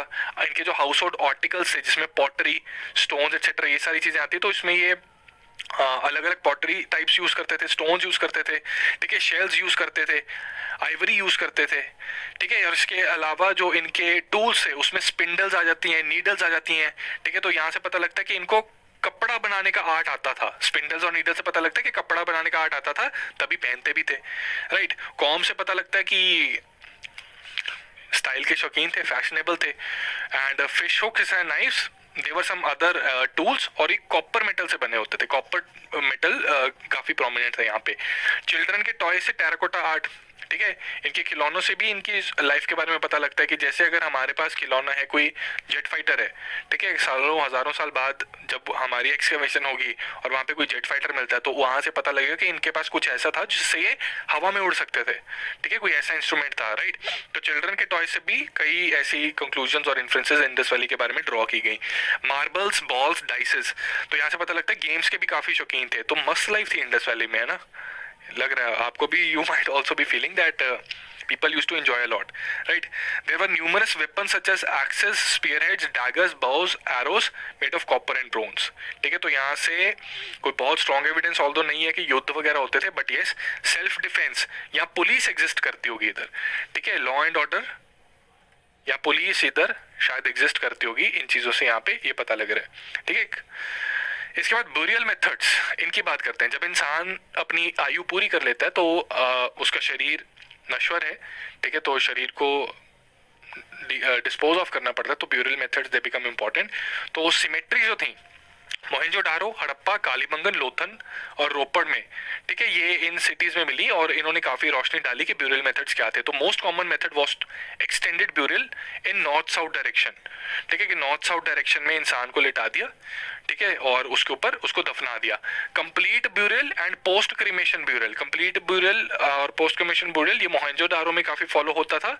लोथल में burial pit was lined with burnt bricks, ठीक है। इसका मतलब क्या है कि कॉफिन यूज होते थे, ठीक है, कॉफिन भी यूज होते थे, इसकी इंडिकेशन है, ठीक है, कि मिट्टी में बस बॉडी को रख के दफनाया नहीं, प्रॉपर कैविटी बनाई, उसको बर्न्ट ब्रिक से अलाइन करवाया, ठीक है। मान लीजिए ये है, दिस इज अ कैविटी, ये बनाई, ठीक है, इसको बर्न्ट ब्रिक्स साइड्स पे लगाई और उसके बीच में एक कॉफिन ऐसे बीच में डाला होगा, right. The practice of pot burials is also found at Lothal, sometimes with pair of skeletons, और wooden coffins भी कई जगहों पे, हड़प्पा की कई जगहों पे मिले, ठीक है। तो ये इंपॉर्टेंट कुछ फाइंडिंग्स हैं। अब पॉटरी की बात करते हैं, ये भी ह्यूमन लाइफ के साथ काफ़ी जुड़ी हुई चीज़ है। हमारे बर्तन हमारी लाइफस्टाइल के बारे में बहुत कुछ बताते हैं, ठीक है। हम लोग प्लास्टिक काफ़ी यूज़ करते हैं, तो इसका मतलब इससे ये एक चीज़ पता लगती है, जस्ट शेयरिंग अ फैक्ट, कि हमारी लाइफ काफ़ी फास्ट होगी कि हमारे पास बर्तन धोने का टाइम नहीं, तो डिस्पोजेबल चीज़ें हम यूज़ करते हैं, टू से डिस्पोजेबल चीज़ें, राइट। तो पॉटरी यहाँ पे जो थी ये भी इनके लाइफस्टाइल के बारे में काफ़ी चीज़ें बताती हैं। तो Harappans they were expert in the use of potter's wheel, potter's wheel में और मेटलर्जी में ये एक्सपर्ट थे, ठीक है। लेकिन आर्टिस्टिक वर्क्स ऑफ स्टोन में, जैसे जो कि टेराकोटा कह लें, तो उसमें बहुत भयंकर मूर्तियां बनाते थे। आपके सामने ये इमेज देख लीजिए, इसमें I don't know what they are trying to make, ठीक है। इमरान हाशमी और जैकलीन फर्नांडिस की I think Murder 2 was the movie, right. तो उसमें कुछ ऐसा ही सीन आया था, तो ये मूर्तियां कुछ कुछ वैसी लग रही हैं, काफी भयंकर। तो जितनी अच्छी पॉटरी देखिए, कितनी फाइन पॉटरी है, पॉटरी जितनी फाइन थी, टेराकोटा और स्टोन वर्क इनका उतना ही भयंकर था, ठीक है। तो पॉटरी की बात करते हैं फिर। तो रेड ब्लैक पॉटरी, अगर पूछा जाए कि इंडस वैली की पॉटरी पेंटेड ग्रे वेयर या कैसी, रेड ब्लैक पॉटरी थी, कि रेड बेस के ऊपर ब्लैक डिजाइन, ठीक है। और ये डिजाइन जनरली ट्रीज के थे, सर्कल्स थे, जैसे यहाँ पे सर्कल्स बने हुए हैं, आर्क्स बनी हुई हैं, राइट। एंड इन पॉट्स को यूज किस लिए किया जाता था, हमने देखा कि ग्रेनरी से, तो ग्रेन को स्टोर करने के लिए, पानी को स्टोर करने के लिए, कई जगहों पे छेद वाले पॉट्स भी मिले हुए हैं। तो यहाँ से पता लगता है कि ये फर्मेंटेशन के लिए शायद यूज होती होंगी, तो मदिरा भी बनती होगी यहाँ पे, अल्कोहलिक बेवरेजेस भी बनते होंगे। तो यू कैन सी कि हाउ कितने मस्त लोग होते थे हड़प्पन इंडस वैली सिविलाइजेशन के लोग, ठीक है। टेराकोटा की बात करें तो terracotta has been found at many sites including the figurines of animals such as bulls, buffalo, dog, monkey, toy carts and humans also, ठीक है। काउ अगेन यहाँ पे भी एब्सेंट है, ठीक है। या फिर इन्होंने बनाई होगी तो हमें समझ कहाँ है कि ये काऊ है कि लायन है, इनका हाल ही इतना बुरा है, ठीक है। तो terracotta bangles have also been found, ठीक है। It is important to note that more female figurines have been uncovered in comparison to male figurines, के जो टेराकोटा फिगरीन्स हैं, इंपॉर्टेंट फैक्ट है फ्रेंड्स, यूपीएससी में ट्रिवियल फैक्ट्स पूछे जाएं अगर, तो ये एक ट्रिवियल स्टेटमेंट बनती है, यूपीएससी पूछ सकती है कि जो मूर्तियां बनाते थे ना, ये महिलाओं की मूर्तियां ज्यादा बनाने का शौकीन रखते थे। मे बी फीमेल एनाटमी को एक्सप्लेन करने के लिए, फीमेल एनाटमी को समझने के लिए, राइट, मे बी ये मेडिकल पर्पस के लिए यूज होती थी, we don't know, but yes female figurines they were used quite a lot. ठीक है, स्क्रिप्ट भी ये यूज करते थे, इनको लिखना आ गया था अब, तो जो इनकी स्क्रिप्ट थी ये डिसाइफर हम तो नहीं कर पाए, हमसे नहीं हुई। ठीक है, दुनिया में अभी तक ये स्क्रिप्ट डिसाइफर नहीं हुई। तो जो स्क्रिप्ट है ये अल्फाबेटिकल नहीं है, ये पिक्टोग्राफिक है। नंबर ऑफ साइंस जो है they are between 400 and 600, of which 40 और 60 they are the basic and rest they are the variants. ठीक है, 40 से 60 ये बेसिक साइंस है, बाकी काफी सारे जो हैं वो वेरिएंट्स हैं। Script was mostly written in from right to left. ठीक है, ऐसे लिखी जाती थी, राइट टू लेफ्ट लिखी जाती थी। For long writings boustrophedon method, writing in reverse direction in alternative lines was adopted. Boustrophedon, इनको जैसे आप में से कई बच्चों ने यूपीएससी की जब तैयारी करते हैं स्टार्ट, स्पाइरल बाइंडिंग का बड़ा शौक है आप लोगों को, है ना, तो स्पाइरल बाइंडिंग की प्लेन A4 शीट्स की स्पाइरल बाइंड करवा के आपने बना लेनी अपनी नोट्स एंशिएंट इंडियन हिस्ट्री की, और उसमें शुरू कर देना आपने लिखना। तो आपका जो स्पाइरल है उसी की तरह इनकी स्क्रिप्ट होती थी, ऐसे ये यहाँ से ऐसे स्टार्ट किया, अगली लाइन में ऐसे हो गए, फिर ऐसे हो गए, फिर ऐसे हो गए, फिर ऐसे, फिर ऐसे, फिर ऐसे। ठीक है, तो इस तरह से इनकी स्क्रिप्ट चलती थी, राइट। तो ये इनकी स्क्रिप्ट पॉटरी और टेराकोटा के साथ जुड़े हुए कुछ एस्पेक्ट्स हैं। अब रिलीजन की बात करते हैं। ठीक है, रिलीजन में फ्रेंड्स इनकी जो सील्स हैं उससे हमें इनकी इकोनॉमिक लाइफ के बारे में अगर पता लगता है, तो रिलीजियस लाइफ के बारे में भी सील्स, टेराकोटा और कॉपर टैबलेट से ही पता लगता है। तो प्रिडोमिनेटली जो इंडस वैली सिविलाइजेशन थी ये सेक्युलर सिविलाइजेशन थी। रिलीजियस एलिमेंट यहाँ पे प्रेजेंट था, लेकिन ये सीन को डोमिनेट नहीं करता था। ठीक है, आज के टाइम की तरह कि रिलीजन की वजह से कुछ भी हो सकता है, तो यहाँ पे ऐसा नहीं था। भगवान पे विश्वास था, लेकिन सेक्युलर सिविलाइजेशन थी, व्यापार में ये लोग ज्यादा विश्वास रखते थे। इनके मेल डाइटी पशुपति शिवाजी, जिनको प्रोटोशिवा भी कहा जाता है, he was represented in seals in yogic posture with 3 faces and 2 horns. He surrounded by 4 animals, elephant, tiger, rhino, buffalo. ठीक है, each facing in different directions. 2 deer appear on his feet. ठीक है, तो आपका होमवर्क है ये, right, आपके handouts में ये चीज प्रोवाइड होगी, आपका होमवर्क भी है। पशुपति शिवा की इस सील को आपने ध्यान से देखना है और इसके सारे फीचर्स आप नोट करके रख लीजिए। ये एक ग्रे लाइन है फ्रेंड्स, ये एंशिएंट इंडियन हिस्ट्री का भी पार्ट बनता है, ये आर्ट एंड कल्चर का भी पार्ट बनता है। ठीक है, तो ये आर्ट एंड कल्चर के पॉइंट ऑफ व्यू से भी ये चीज इंपॉर्टेंट बन जाती है। तो पशुपति शिवाजी की इस सील को आप याद रखना। Mother goddess was a chief female deity. तो 2 इंपॉर्टेंट चीजें, चीफ मेल डाइटी और चीफ फीमेल डाइटी कौन थी? Mother goddess was chief female deity. ठीक है, there are also indications of phallus like stones that were worshipped. What is phallus? कौन बताएगा? ठीक है, फैलस इज बेसिकली लिंगम। ठीक है, I hope you people understand what is lingam. Lingam और योनि वर्शिप यहाँ पे स्टार्ट हो चुकी थी। ठीक है, शिवलिंग जैसे हैं तो लिंगम वर्शिप जो थी इधर स्टार्ट हो चुकी थी। मेनी ट्रीज जैसे कि पीपल ट्री, बुल एनिमल में, ठीक है, birds, Dove, pigeon, they were also worshipped. Unicorn was also worshipped. लेकिन यहाँ पे मंदिर कहीं नहीं मिले भाई हमें। ठीक है, आइडोलेट्री, मूर्ति पूजा में विश्वास था, लेकिन ऐसे एक सेक्रेट प्लेस, एक कॉमन प्लेस, मंदिर कहीं पे मिले हो ऐसा नहीं था। ये रिचुअल बेदिंग करते थे। ठीक है, ये भगवान में विश्वास रखते थे, लेकिन मंदिर इन्होंने कहीं नहीं बनाए। ठीक है, तो ये भी एक इनका इंटरेस्टिंग फैक्ट है। कालीबंगन और लोथल में फायर ऑल्टर्स मिले हैं। ठीक है, हवन कुंड जिसको कह लीजिए आप, वो मिले हैं। तो ये अगेन भगवान पे विश्वास दिखा रहे हैं, सैक्रिफिशियल प्रैक्टिसेस की तरफ भी इंडिकेशन दे रहे हैं, राइट। बट मंदिर यहाँ पे नहीं मिले थे। They believed in evil forces and used amulets as protection against them. तो जो सील्स हमने देखी, तावीज जो लगी होती थी पशुपति शिवा की सील्स, वो कई लोग शायद बाजों पे लगाते थे बुरी शक्तियों से, बुरी नजर से खुद को बचाने के लिए। ठीक है, तो सुपरस्टिशन में भी थोड़ा सा इनका विश्वास था। ठीक है, तो ये सारी चीजें हमें रिलीजन के बारे में पता लगती हैं अलग अलग जगह की अलग अलग एक्सिवेशन के साथ, राइट। तो एवरीथिंग इज डन नाउ। ठीक है, तो डिक्लाइन को भी हम फटाफट अब पढ़ लेते हैं। तो फ्रेंड्स, डिक्लाइन ऐसा है कि इसमें ना कोई यूनानिमस व्यू है नहीं। ठीक है, आजकल जो आर्कियोलॉजिस्ट हैं और जो साइंटिस्ट हैं, they are coming to conclusion कि क्लाइमेट चेंज की वजह से डिक्लाइन हुआ है, बट स्टिल टेक्स्ट बुक्स में और एक बहुत ही कॉन्क्रीट एविडेंस हमें चाहिए इसके लिए। तो यूनानिमस व्यू नहीं है। ठीक है, कुछ लोग कहते हैं कि नेचुरल क्लैमिटी हुई थी, बहुत सारे फ्लड जाते थे, रिवर सूख गई थी, फर्टिलिटी डिक्रीज हो गई थी, अर्थक्वेक्स की वजह से हो गया। ठीक है, कुछ स्कॉलर जैसे मॉर्टाइमर व्हीलर, ठीक है, ये नाम याद करने की जरूरत नहीं है, मॉर्टाइमर व्हीलर कहते हैं कि आर्यंस ने इन्वेजन कर दी थी, फोर्ट्स को डिस्ट्रॉय किया गया था, ये ऋग्वेद में भी मेंशन्ड है। ठीक है, कई जगहों पे human skeletons huddle together at Mohenjodaro, it also indicates that city was invaded by foreigners. तो थ्योरीज बहुत सी हैं, but there is no concrete evidence regarding this, ठीक है। आज की डेट में हम लोग क्लाइमेट चेंज को काफी मानते हैं कि ये एक रीजन हो सकता है, ठीक है। अब कुछ एक्सकेवेटेड साइट्स देख लेते हैं, आपके हैंडआउट्स में डिटेल में हमने आपको प्रोवाइड की हुई है, कुछ इंपॉर्टेंट को यहाँ पे देख लेते हैं, ठीक है। हड़प्पा साइट किस नदी के पास, क्या मेजर फाइंडिंग्स। हड़प्पा किस नदी के पास, रावी। मोहनजोदारो इंडस के पास, ठीक है। मेरा फ्रेंड मोहन जो दारू पी के गिर गया, गंदा हो गया, ग्रेट बाथ में जाके नहाया, ठीक है, और उसके बाद इंडस में उसने खुद को झाड़ा पानी अपना, ठीक है। इंडस का पानी उस ग्रेट बात में आया था, ठीक है। ऐसी फालतू सी एनेक्डोट बना के आप लोग अपना यूपीएससी प्रिपरेशन कर सकते हैं, ठीक है। ये सारे फैक्ट्स आपको याद रहेंगे। हड़प्पा, ठीक है, रावीज इन पंजाब, ठीक है, पाकिस्तान में है ज्यादा ये, ठीक है। रावीज इन पंजाब, तो साढ़े पंजाबियों की कहावत है कि दिल बोले हड़प्पा, ठीक है। तो हड़प्पा रावी, तो उससे आप याद रख लीजिए, राइट। सो हड़प्पा रावी मोहनजोदारो इंडस, ठीक है। तो मेजर फाइंडिंग्स की अगर बात करें तो हड़प्पा को डीआर सानी ने 1921 में इसको एक्सकवेट किया था। यहाँ पे 2 rows of 6 granaries with brick platforms, ठीक है। तो 12 ग्रेनरीज टुगेदर जो यहाँ पे मिली थी, it had same size as great granary of Mohenjodaro. Coffin burial की एविडेंस मिलती है, सिंगल रूम बैरक्स मिलते हैं, यानी कि पुलिस या कुछ ऐसी फोर्स यहाँ पे एग्जिस्ट करती थी, ये पता लगता है।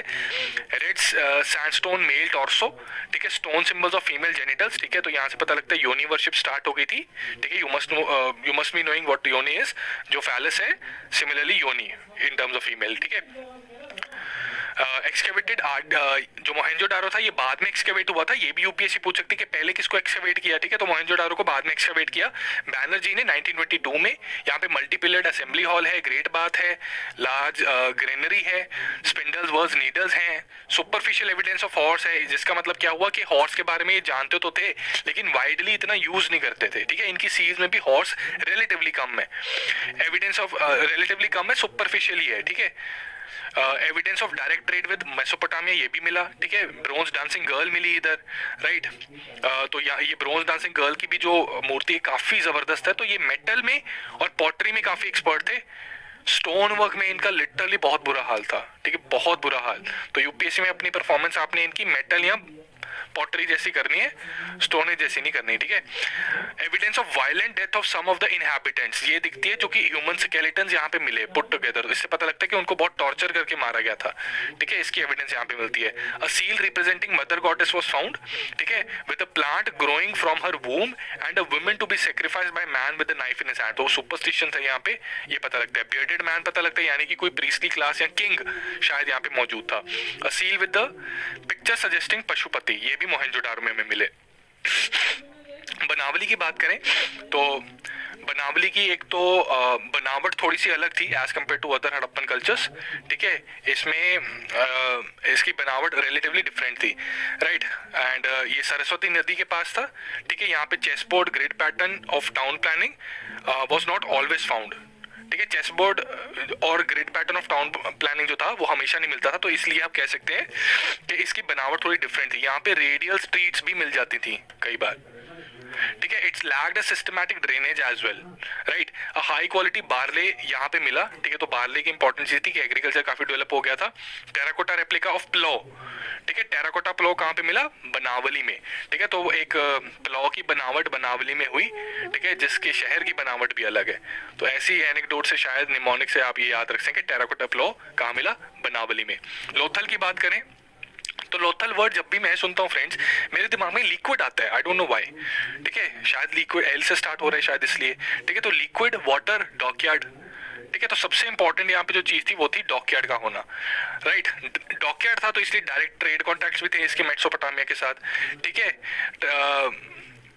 मेसोपोटामिया के साथ ट्रेड कॉन्टैक्ट्स थे, तो यहाँ के व्यापारी काफी अमीर होंगे, अमीर थे तो इनकी एंट्रेंस जो थी घरों की वो खुलती थी सीधा मेन स्ट्रीट पे, ठीक है। मेन रोड पे रहते थे, गलियों में नहीं रहते थे ये, राइट। तो मेन स्ट्रीट पे इनकी एंट्रेंस खुलती थी, ठीक है। तो डॉकयार्ड, ट्रेड, मेन स्ट्रीट, ये 3 चीजें समझ गए। इसके बाद अब डॉकयार्ड है तो इनका व्यापार है, तो शिप्स का काफी शौक होता होगा, तो यहाँ पे एक सील मिली जिसके ऊपर शिप का डिजाइन था, ठीक है। टेराकोटा शिप भी मिल गई, राइट।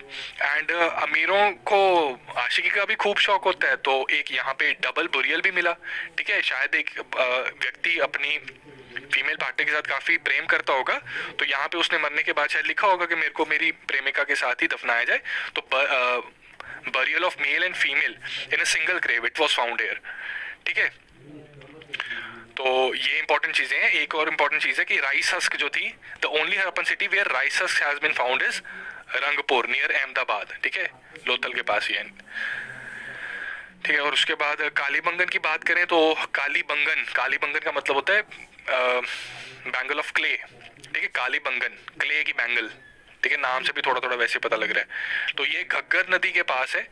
ठीक है, तो अगर आपने थोड़ा विजुअलाइजेशन इसमें कर सकें तो आप कुछ ना कुछ निमोनिक इसका खुद से बनाइए, जो आपको याद रखने में भी काफी आसानी देगा. प्लो फील्ड वुडन फरो यहाँ पे मिला था. ठीक है, प्लो कहाँ पे मिला था? बनावली में, टेराकोटा प्लो. प्लोड फील्ड, ठीक है, एक हल चला हुआ खेत कहाँ पे मिला, और वुडन फरो कहाँ पे मिला? वो मिला कालीबंगन में. यहाँ पे फायर ऑल्टर्स, हवन कुंड मिले. ठीक है, जिससे कल्ट ऑफ सेक्रीफाइस का कुछ इंडिकेशन यहाँ पे मिलते हैं. मैसिव ब्रिक वॉल के कुछ रिमेन्स हैं around both the citadel and lower town, the second Harappan site after Lothal to have the lower town also walled. ठीक है, लोथल यहाँ से आप ये भी नोट कर लीजिए कि लोथल की भी जो लोअर टाउन था वो वॉल्ड था, कालीबंगन का भी लोअर टाउन वॉल्ड था. कैमल की बोन्स यहाँ पे मिली, तो कैमल वॉज यूज. ठीक है, बुल्स. ठीक है, और कैमल्स को ट्रांसपोर्ट के लिए यूज किया जाता था. ठीक है, हॉर्स के बारे में पता था बट बहुत ज्यादा प्रोमिनेंटली यूज नहीं किया जाता था. ठीक है, तो ये मेजर एक्सकवेशन साइट्स हो गई. आप कुछ क्वेश्चन सॉल्व करते हैं and then we will wind up this lecture. तो ये क्वेश्चन कह रहा है regarding Indus valley civilization consider the following statements. 2011 में पूछा गया क्वेश्चन. पहली स्टेटमेंट कह रही है it was predominantly a secular civilization and religious element though present did not dominate the scene. This is true. Second statement कह रही है during this period cotton was used for manufacturing textile in India. ठीक है, तो cotton use हो रहा था उस टाइम पे. स्पिंडल्स मिले हमें, वर्ल्स मिले हमें, फैक्ट्रीज मिली. ठीक है, और ये भी पता लगा कि 2 पीसेस पहनते थे वो, कॉटन वूल के पहनते थे, तो कॉटन वाज एक्चुअली यूज. दूसरी भी करेक्ट है, दोनों करेक्ट है. आंसर क्या बन गया? Option C. अगला question, which of the following characterises the people of Indus civilisation, Indus valley civilisation. पहली स्टेटमेंट कह रही है they possessed great palaces and temples. तो पैलेसेस तो शायद थे बट टेंपल्स नहीं थे. ठीक है, टेंपल्स की एविडेंस से मिली है. रिलीजियस लोग थे. ठीक है, शायद प्रीस्टली क्लास भी यहाँ पे होगी. रिचुअल बाथिंग करते थे, सैक्रिफाइस करते थे, थोड़े से सुपरस्टिशियस थे, लेकिन टेंपल्स नहीं थे. आइडल वर्शिप भी करते थे लेकिन टेंपल्स नहीं थे. तो पहली स्टेटमेंट गलत हो जाती है. जहां जहां 1 आ रहा है, ठीक है, उसको हटा दो. तो यहाँ तो आंसर डी है जिसमें सारी गलत होंगी, या फिर आंसर बी है. तो अगर 2 पता लग रहा है हमें कि ये सही है तो हमारा आंसर बी होना चाहिए. सेकंड स्टेटमेंट कह रही है they worship both male and female deities. This is true. Answer is B. ठीक है, बियॉन्ड एनी डाउट आप बिना किसी शक शुबे के ऑप्शन बी मार्क कर देना अगर ऐसा क्वेश्चन आ जाता है. They employed horse drawn chariots in warfare. No, ये गलत है. This is associated with Vedic age. ठीक है, तो यहाँ पे इसका आंसर ऑप्शन बी. अगला क्वेश्चन ये 98 में पूछा गया था. ओके फ्रेंड्स, ठीक है, यहाँ पे हमने क्रोनोलॉजी बतानी है. तो अब फ्रेंड्स आप इस देख के बताइए कि क्या आप इस क्वेश्चन को सॉल्व कर सकते हैं. ठीक है, क्या आप इस क्वेश्चन को देख के सॉल्व कर सकते हैं. ठीक है, अब आपको सिर्फ इतना बता देते हैं कि अब इंडस वैली के बाद हम वैदिक एज के बारे में पढ़ेंगे, जहाँ पे जो प्लो है अभी तक वुडन या टेराकोटा का बना था, अब आयरन की ग्रोथ होगी. ठीक है, कॉपर ब्रोंज तो अभी चल रहा था, आयरन की अब स्मेल्टिंग होनी स्टार्ट होगी, जिससे कि एग्रीकल्चर और वाइडर लेवल पे फॉलो होगा. ठीक है, वो वैदिक एज में होगा. ठीक है, इतनी इंफॉर्मेशन बेसिस से can you solve this question. तो सबसे पहले अर्बन कल्चर ही आया था जो इंडस वैली से हमें पता लगता है. ठीक है, उस टाइम पे आयरन प्लो नहीं यूज हो रहा था. तो 4 should be the first point. तो बी और ए ऑप्शन को हम एलिमिनेट कर देते हैं. अर्बन कल्चर के बाद आयरन प्लो आया था. ठीक है, urban culture Indus valley civilization का चल रहा था, तो यहाँ पे ना तो कॉइन्स तो थे ही नहीं, मेटल करेंसी थी ही नहीं, बार्टर सिस्टम पे चलती थी बात. ठीक है, तो पहले प्लो आया, प्लो के बाद जब ट्रेड बढ़ा तो जरूरत पड़ी कि कॉइन्स बनाए जाए. तो कॉइन्स भी सीधा गोल्ड पे तो नहीं जाएंगे भैया हम, है ना, गोल्ड पे नहीं जाएंगे हम, पहले silver 5 mark silver coins use करेंगे. तो 2 आएगा, उसके बाद 1. ठीक है, तो 4 3 2 1 ये सीक्वेंस बन रहा है. तो लिमिटेड नॉलेज के बेसिस पे भी friends try to solve the question, don't leave a question. अगर आपको थोड़ी सी इन्फॉर्मेशन भी पता लग रही है, ऑप्शन एलिमिनेशन करके, स्मार्ट गेस करके, अपनी इंस्ट्रिंग्स को फॉलो करके अगर आपने अच्छे से पढ़ाई की है तो मार्क कीजिएगा आंसर. या एक क्वेश्चन करते हैं, 2002 में ये क्वेश्चन पूछा गया था. बहुत टिपिकल क्वेश्चन है. लेफ्ट साइड एंशिएंट साइट दी हुई, राइट साइड आर्कियोलॉजिकल फाइंडिंग दी हुई है. ठीक है, तो लोथल, कालीबंगन, धोलावीरा, बनावली, और राइट साइड है plough field, dockyard, terracotta replica of a plough और inscription comprising 10 large size signs of Harappan script. ठीक है, तो लोथल का तो नाम सुन के फ्रेंड्स मैंने बताया मेरे दिमाग में पानी आता है। ठीक है, पानी मतलब डॉकयार्ड, तो ए कैन बी मैच्ड विद 2। तो ए को अगर 2 के साथ हम मैच कर दें तो जहां 2 के साथ ये मैच नहीं हो रहा वो ऑप्शन एलिमिनेट हो गई। ठीक है, बी दोनों में 1 है तो बी को आप 1 के साथ लॉक कर दीजिए। ठीक है, तो हमारा मुद्दा अब सी और डी है। ठीक है, तो धोलावीरा और बनावली के बारे में पता होना चाहिए। ठीक है, बी इज 1। ठीक है, कालीबंगन में प्लॉट फील्ड मिला। और बनावली को हमने कैसे रिवाइज किया था, बनावली की बनावट अलग, जहां पे एक प्लो की बनावट हुई, टेराकोटा प्लो की बनावट हुई। ठीक है, तो ऐसे निमोनिक से हम ये चीज मैच कर सकते हैं, D can be matched with 3। ठीक है, तो 2 1 D3 तो C ऑटोमेटिकली 4 बन गया। यानी कि धोलावीरा में हमें क्या मिला, inscription comprising 10 large size signs of Harappan script. Right, तो हमारा आंसर ऑप्शन बी बन गया। ठीक है, तो बहुत ज़्यादा डिफिकल्ट क्वेश्चन नहीं है फ्रेंड्स, बस हमने याद करने की हमारी टेक्निक्स अच्छी होनी चाहिए। ठीक है, और एग्जाम में उसको एक तरह से रिप्रोड्यूस करने की। ठीक है, तो ये क्वेश्चन यूपीएससी ने 2002 में पूछा, ये आपकी अपकमिंग प्रीलिम से पूछ सकती है। लेफ्ट साइड एंशिएंट साइड है, राइट साइड रिवर है जिसके साथ वो मैच करना है आपको। ठीक है, तो मोहनजोदारो, ठीक है, मेरा फ्रेंड मोहन जो दारू पी के गिर गया, गंदा हो गया, ग्रेट बाथ में नहाया और उस ग्रेट बाथ में जो पानी था वो इंडस रिवर से आया। तो ए कैन बी मैच्ड विद 3। जो ए 3 के साथ मैच्ड है वो हमारे आंसर हो सकते हैं। तो 3 4 1 2 एंड 3 1 4 2। डी यहाँ पे दोनों में 2 है, तो डी जो है वो रावी, दिल बोले हड़प्पा पंजाब। ठीक है, रावी, तो डी को 2 के साथ यहाँ पे लॉक कर सकते हैं। अब बात रह गई है कालीबंगन और लोथल की। ठीक है, लोथल या कालीबंगन में से हमारा सही आंसर होना चाहिए। तो जो कालीबंगन है ये कहाँ पे है, कालीबंगन किस तरफ है, ये भोगवा रिवर के पास है, लोथल इज घग्गर के पास। ठीक है, Lothal is Ghaggar and Kalibangan is Bhogava. तो इसका करेक्ट आंसर, सॉरी ये गलत हो गया, सॉरी फ्रेंड्स, इसको एक बार हम करेक्ट करते हैं। कालीबंगन जो है, ठीक है, आंसर सी है। इसमें हमारा 2 मैच हो गया, 3 मैच हो गया, तो बी इज कालीबंगन। तो यहाँ पे Kalibangan is Ghaggar, yes, Kalibangan is Ghaggar and Lothal is Bhogava. ठीक है, कालीबंगन का अब मैं बता देता हूँ, जो आपको कहा था कि विजुअलाइज करने की कोशिश कीजिएगा। तो friends Kalibangan means bangles of clay. ठीक है, और घग्गर नाम से मेरे को राजस्थान साइड का, सपोज मैं राजस्थान साइड के कुछ विजुअलाइजेशन होती है कि ब्लैक ड्रेस में वो जो टिपिकल उनकी लेडीज होती हैं, big big bangles they used to wear, और सर पे मटका पकड़ के लेके जा रहे हैं पानी लेने। ठीक है, तो वो आई विजुअलाइज। ठीक है, घग्गर नदी भी वहीं पे आती मुझे विजुअलाइजेशन में, तो कालीबंगन आई मैच विद घग्गर। ठीक है, इस तरह की विजुअलाइजेशन आप अपने माइंड में भी बनवा के ऐसी चीज रिवाइज कर सकते हैं, याद कर सकते हैं। एंड हिस्ट्री में फ्रेंड्स ये चीजें काफी करनी पड़ती हैं। राइट, हिस्ट्री में टेक्निकल सब्जेक्ट रिलेटिवली कम है। ठीक है, टेक्निकल चीज का स्कोप कम है, तो इसलिए फैक्ट्स ज्यादा है, तो हमें निमोनिक्स और ऐसी टेक्निक्स बनानी पड़ेंगी रट्टा लगाने के लिए। ठीक है, I am sorry to use this word but that's the truth. ठीक है, तो C is the correct answer here, 3 1 4 2। एक और क्वेश्चन करते हैं, which of the following pair are correctly matched. Okay, ये बड़ी इंपॉर्टेंट चीज है। मोहनजो दारो, मेरा फ्रेंड मोहनजो दारो पी के गिर गया, नहाया फिर मर गया। ठीक है, तो मोहनजो दारो का मतलब है माउंट ऑफ द डेड। ठीक है, एनसीईआरटी में इंफॉर्मेशन गिवन है आपकी। ठीक है, तो A is correctly match, B Kalibangan bangles of clay, this is also correctly match, तो आंसर यहाँ पे ऑप्शन सी बन गया। ठीक है, एंशिएंट साइट और उसके मीनिंग का यहाँ पे बात करनी थी हमने। Right, so that's all for this lecture friends, lesson 1 is done. ठीक है, आपने इंडस वैली सिविलाइजेशन कर दी। अब आपसे अगले लेक्चर में मिलते हैं न्यू टॉपिक्स के साथ। Till then keep revising, keep practicing, और अपने हैंडआउट्स को अच्छे से रिवाइज कर लीजिए। एमसीक्यूज को फिर से एक बार देख लेना अगर आपके गलत हुए थे। राइट, और जल्दी मिलते हैं आपसे अपने अगले लेक्चर में। Wish you all the best friends, thank you so much.